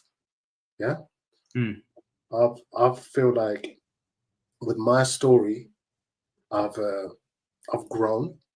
I've got over a lot of negativity, and I could talk about from a balanced. vantage point, you know, if that makes sense. So Yeah, it's I so think funny. you've got a lot of wisdom you can share with younger players. Someone wants me to argue with your boy Fate. I'll be like, look, hey, good day, Fate. Nah, Faye wouldn't argue. You and Faye would get on really well. Yeah, but you know the mad thing is, I said, you know, Fate looks all right. You know, when I was in Thailand, I met a lot of Aussie guys. Like, you know, I got kicked out of the tiger sanctuary because I didn't like the way the tigers were sedated. And the Aussies, honestly, they showed me a lot of love. They're like, radio, man. Mate, tigers shouldn't be treated like that, man. And when I watch your mate Fate, I feel like he's such a cute guy, bold as fuck like me. I just like, Mike, man, give him a break, you know? Like, No. what were you arguing about for 20 hours? What was the main argument?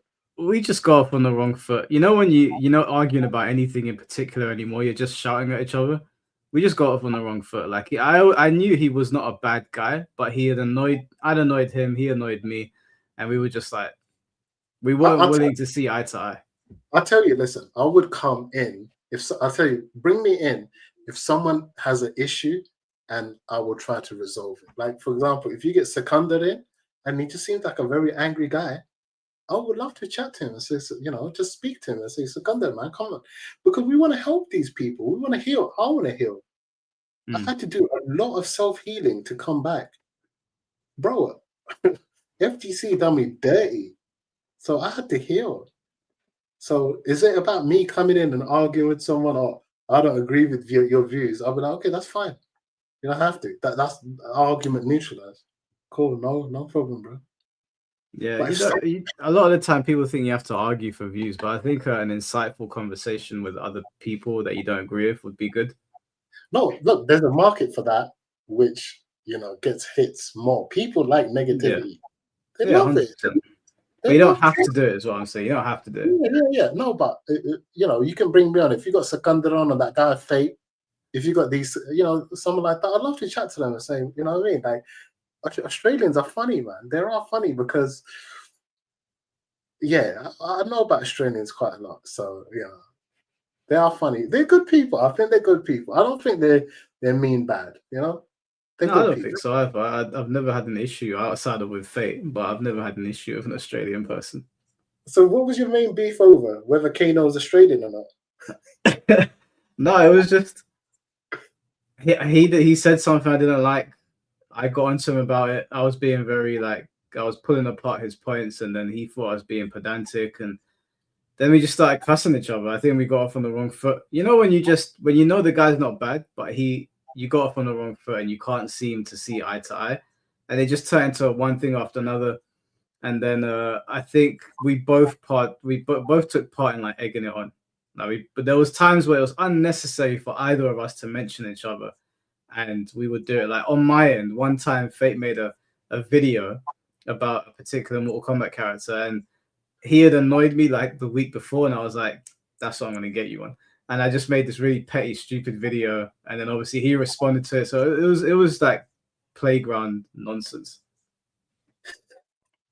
Bro, I was like, man, it's when you done that for 6 hours, I said, Mike, you got some I don't know if that's resilience. I think that's more tolerance. I don't know. I think at some point it just becomes entertaining. People were entertained by it. They wanted me and Fate to fight forever, and I said nah. Because the thing is, we were fighting for real. But at the point where I was like, I'm not interested in the fight anymore. I want to make peace with him. I thought it would be fake at that point, and I didn't want to do that.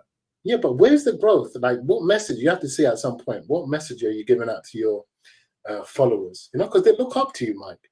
So at some point, you're gonna be like, you know what, you done the right thing. You squashed it, and that's the best message. So you know what, we had a disagreement, and we entertained you guys, but at the end, we came to a agreement. Yeah, well, I think it was a good closing of the chapter, because you know, like, there's no point doing a reboot, right? Like when Hollywood does a shit reboot, then it's not as good as the original. We had our beef. We closed the chapter. It is what it is. Whoever was there to experience it at the time, they saw it because the videos are no longer up anymore, and it is what it is. It's gone. The videos are not there. They're not, because the thing is, my videos were really insulting. So I said to Fate, as a show of good faith, I'll remove them.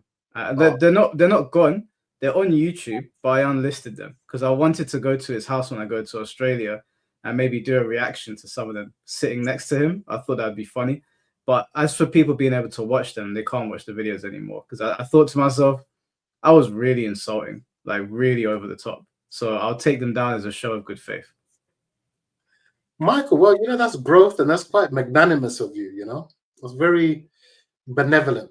You've shown growth. And I think that's important, man, because you go to Australia. I don't know. Have you seen Chopper, bro? Chopper?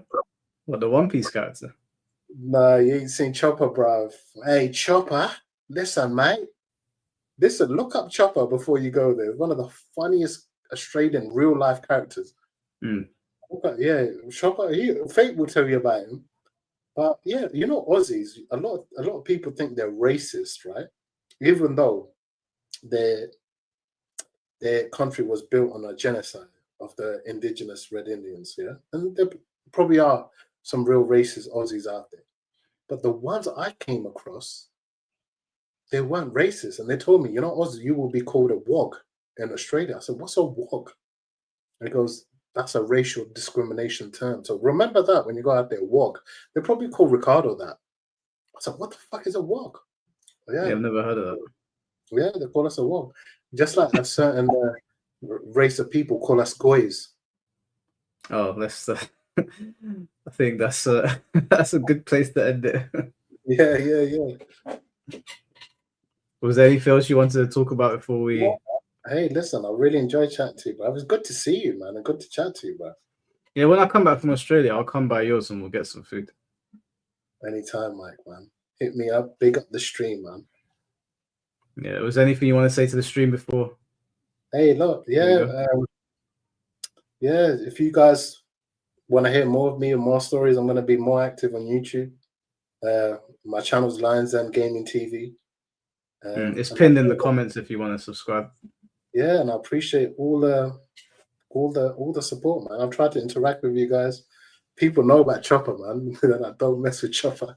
Yeah, that would be awesome for you to do a stream with Fate as well, man. Go out there and do a stream with him. In fact, go out, have dinner with him and stream that. That would be phenomenal, man. Yeah, I'm going to message him when I'm out there because I know my friends have booked loads of stuff to do. So I'm going to try and fit it in where I can. But I'll message him and see what his schedule's like. And see if you could get a session in with Ricardo and tell him congratulations. He's actually like his physique. It's actually, he could have gone into bodybuilding because he had the genetics for it. Yeah, our friend Ricardo, just like he would eat McDonald's and his biceps would just get bigger. Like we didn't understand it. The guy's just, I don't know. It used to piss me off because I'd be in the gym sweating away, trying to like get a little bit more size. And Ricardo walks into the gym and he's just bigger than everybody. He's like Urian. Yeah, he's got that build. He's got that same build, and the thing is, no one told him. You know what, Ricardo? I would have told him if I had the knowledge, like Suge Knight him into becoming a bodybuilder because he fucking had it all, bruv. I think he could have done it. I think just before you go, by the way, this is who I want you to talk to. I want you to talk to Yaya. When I come back from Australia, we're gonna do a whole podcast about what you were talking about earlier with semen retention and Yaya's gooning. This is who needs to hear it. What's gooning? What's gooning? Sorry, I'm an old bastard. What's gooning? Best way to describe gooning would be like, let's say for example, you see a really pretty girl on the internet, or you even see an anime character, and you sit there gooning, beating one off. Oh, so just like how like guys back in the day over magazines would masturbate. Is that what you're saying? Yeah, basically, it's like the new age version. Hey, good for him, man. That's not the advice that you need to be giving him. No. Listen, I just told you what I do because you asked me, Ozzy, how were you able to have so much energy doing those events? Yeah, I think you need to give this advice. Do you want to speak to him now before we go? You can put him on, man. No problem. I'm not giving him let me send it to you on Discord. No, you need to save his soul. No, I'm not here to save no one's soul. like when he saw Jury's trailer in Street Fighter 6 and she lifted her foot up, he was gone. Okay, look, he's got a foot fetish that comes from porn, but it's all right. That's fine. Let him enjoy that, man. I'm not here to lecture anyone, Mike. But you just you don't have to lecture, but you can point a young man in the right direction, no? No, I don't know, but how can I do that? I don't know him. You know, I know him though. Yayo's my friend. He's a good friend of mine. I touch him though. Put him on the stream. Where is he at? He's here. Hold on. Oh, when you say good, he clickbaited you, man. He said, "What's good, Ozzy?" What's up, W stream, by the way. All right, I'm a level of a goon. My gooning is different from everybody else gooning. I'm explaining this to you, right? For example, they'll reveal new Mortal Kombat. Okay. Azucena, let's use her for example, because everybody know I play Azucena. I'm like, holy shit, that character's cool as fuck and hot. I'm playing that character, yeah, boy. But the actual gooning is the ones that's like, I just saw Azucena reveal. I'm about to go beat the fuck up. No, that's not me. I can't admire fine shit, pretty shit in video games. I like my characters to look good. Ozzy, talk to him. Hey, look, I don't know. That's T's body. He do what he likes. If that's what he enjoys, big it up. If it makes you feel good, big it up, man. Hey, Yaya, nice to meet you, brother, man. Look, this is what I'm saying. When I was in America, I met brothers like this. I chilled with Poke Chop. The brothers in America, man, I'm telling you, the realest brothers. And I reckon this Yaya brother, I would have a good laugh with him. Look, he come with good energy. I can't. Michael loves to start. Hey, Michael asked me, how do you have so much energy? And I said, this is how I have energy. That's it. He goes, well, you should need to tell Yaya. Hey, man, listen. You know what's crazy? Ozzy? I'm on Twitter glazing Mike and C4, and I come into this. Like, I literally just tweeted, like, see, at least they make sense. Well, I'm trying to, I'm just trying to save your soul. Can't you see the cross? My soul is fine. I have that too. You want me to tell you something? Look, Riot Games, they said beat the devs at 2XKO. Forget all the stuff that's happening. You thought I wasn't going to beat all they ass for these? These are mine. They were mine. You thought I wasn't going to win? Hell yeah, I was going to win. I came with good intentions. Look, it's okay. Look, I played a character I knew because they said it was the first one. You get one chance. You have to go back in a 2-hour line. Hell no. I played a character I don't play just to get all 3 of the girls. I'm not doing that. Waiting 2 hours just to fight somebody again. I will break my code for some ass.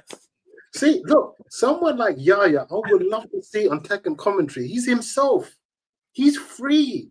You know what it is? Everybody's asked me about doing Tekken, but since I'm newer to it, I didn't feel like I was qualified for it. So I didn't do it because I feel like it was so much moves and stuff. Like I only know like a certain amount of characters. Like if I was to get on, you don't have to know the moves. Like I did when Ozzy put me on, I didn't really know what I was talking about. I started talking about Captain Ginyu. Like I don't even know why I brought up Ginyu. I don't know what possessed me to talk about Dragon Ball Z. But me and Diz just started talking about random shit. See, yeah, I know. But do you know over here? Oh, I was like over here because I was like, what the hell is that noise? Oh, it's my cat. But literally, I thought you just saw Jury or Tifa. Oh my god. I can't wait to do the Tekken thing because you're gonna see the new Tifa statue. You're gonna like that. You're gonna be like, what the fuck? But point stands, like when it comes to like Tekken commentary, you know how in the US everybody is so sticky, like he doesn't know what he's talking about. We don't like the fun stuff. You know how it is. So it's like I completely was like, I'm just not gonna do Tekken. I generally do with like my biggest thing, and which is why I love being around y'all and even the community, even y'all be trolling the shit out of me. Like my biggest regret, if I had to say with video games, if at all, was just if I didn't like anime, I would have been a Tekken person. Because my granddad, he was making us play Tekken as a kid. It was that VF and DOA, right? I just found Soul Calibur on my own, and I think that's something that like I really do vibe with y'all on that front. But yes, I'm a gooner with a purpose, not gooning a goon. Hey, There's a listen, difference. Gooner over here in London means you're a supporter of a football team called Oh. Arsenal. So when Michael was saying you're gooning, I'm like, bro, I'm not that much of a boomer. I don't know what this gooning thing is. I'm not Yeah, it has different. It has 3 different meanings. It's a supporter of Arsenal, a thug, or someone that's into like hentai and stuff. See, and look, and that's why I hate the word changed, because the word gooning for me, mind you, I'm in Chicago, right? So for me, goon is always mean you thug, you a gangster, pal, all that shit, right? That's what it was to me. Then people start saying you a gooner, and I'm like, okay, like I have like hot, sexy wallpapers, but like believe me, if I'm with a shorty, you ain't gonna see that shit. Now, just for the stream and just for the sake of the stream, can you show Ozzy your figurine? Which You're one? not gonna scare me now, are you? It might. Bro, am I ready for this? You ain't ready for this. I'm scared, bruv. You see my figurines in the background, yeah? These are all JoJo's, Dragon Ball Z. Look at this guy. Oh, is that Eliza? This is your from Spy Family. Oh, okay. I'm feeling the fishnets. And then I can show you. You're not supposed to egg him on. I thought it was Eliza from Tekken 7. But I'm also come on, man. Like Dragon Ball Z. Yeah. No, yeah. I'm just fucking with you, bro. I know that. It doesn't get. I don't get mad at it though, because it's funny to me. Like, it don't make me mad. It's just wow. I like titties. Hey, everyone likes titties. It's nice. Hey, listen. For me, I'll tell you what. This is my opinion. Yeah? For me, the best part about titties is not when you see them. When people want to see a picture straight away. Show me no. I like mystery. I like films like Predator when you're getting hunted down. Who's the predator? I don't know. And that's the mystery I like with titties. When you unveil them, I'm like, wow, they belong to me. See? He gets it. He gets it. He's one of us. Some girls just send me titty pictures straight away. I said, bitch, I ain't trying to see that. Make me work for it. Make me work for it. That's my angle anyway. No, I hear that. Hey, this Yaya guy's down to earth, man. He's just like, hey, Yaya, I stayed 5 years in Baltimore, by the way, bro. Be more. Big it up. So I didn't hear about gooning, though. I thought gooning, wow, this is all new for me, bro. No, like an example of gooning I hate, and I have to say this because it irritates me every time. So gooning is wanking, basically, Mike, right? Yeah, I mean, that's a part of it, yeah. But jerk off. That's what they call it in America. Jack off, going crazy. The one I hate is the ones on Twitter, right? That is very, very annoying. And like we got a new Tomb Raider coming out, right? So very soon. They announced at the Game Awards. It's like every time they show a new Tomb Raider, they're like, oh, this is ugly. This is not how Laura should look. Why does she look like this? That's trash. I'm like, bro, go to Pornhub. Go somewhere. It's free. Like, you can't be this down bad. Like, it's still the same character. Wow, yeah. Her chest is like a half-inch smaller. Like, have you ever had ass before? I don't know. It just be pissing me off, bro. Yeah, the people on Twitter are weird about it. Like, the Tomb Raider design I think the new design looks great. I don't know what everyone's bitching about.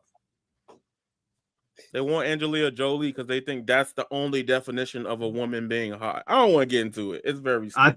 I don't like I don't know what her name is. It's Sophie Turner. I think her rendition of Tomb Raider looks a bit odd. Looks a little bit odd. I'm not into, but the video game looks good. I think they did a good job. Hey, look. He's just living his life, man. And he's on his own journey of purpose, and the gooning, it's his own journey, and my journey is different. So Mike's like, yeah, tell Yaya this and that. Yaya, we can speak in private if he has any questions, but I'm not gonna say anything, man. He just seems like a really down to earth dude, and he's just living life where who's got it figured out? No one's got it figured out. This isn't how this was supposed to go. Yeah, But- no, I'm not that guy no more. I'm like, Yeah, you sound like me with 2XKO. yeah. Oh, I'm sorry about that, bro. Well, do you know what? I don't know if you know about this, Ozzy, but there's a League of Legends fighting game called 2XKO. And when it got announced, I said on live stream that I thought that it would fail eventually. I didn't think the way they were putting it across was going to sell to the FGC. Lo and behold, I don't know if it's failed, but it's definitely, the PR is not good around it right now. They've downsized the team. They fired a bunch of people. Apparently, the way they fired them was really bad as well. But it looks like the game is going down. I just don't feel like a free-to-play game with expensive skins is going to work in the fighting game community. I just can't see it. And also, the characters are very uninteresting to me. So I don't know if that translates to anyone else. And also, the simple controls. I played it with my girl because she plays League of Legends. And we were both like, after 10 minutes, yeah, that was fun, but we're not turning this back on. We just turned Bleach back on. Very, very unfun game, in my opinion. Very uninteresting. But it sucks for everyone that was into it. But they didn't do themselves any favors of how they rolled it out, in my opinion.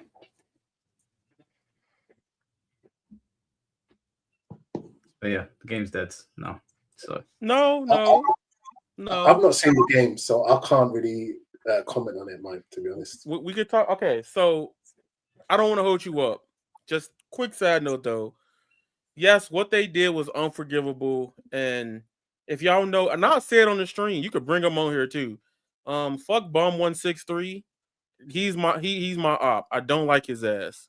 And the real beef part between you two. Yeah, because he said I was worthless because I like 2XKO. Literally, he said my whole life was out of nowhere because I like 2XKO. He said your life is worthless because he said my life is worthless because I like a video game.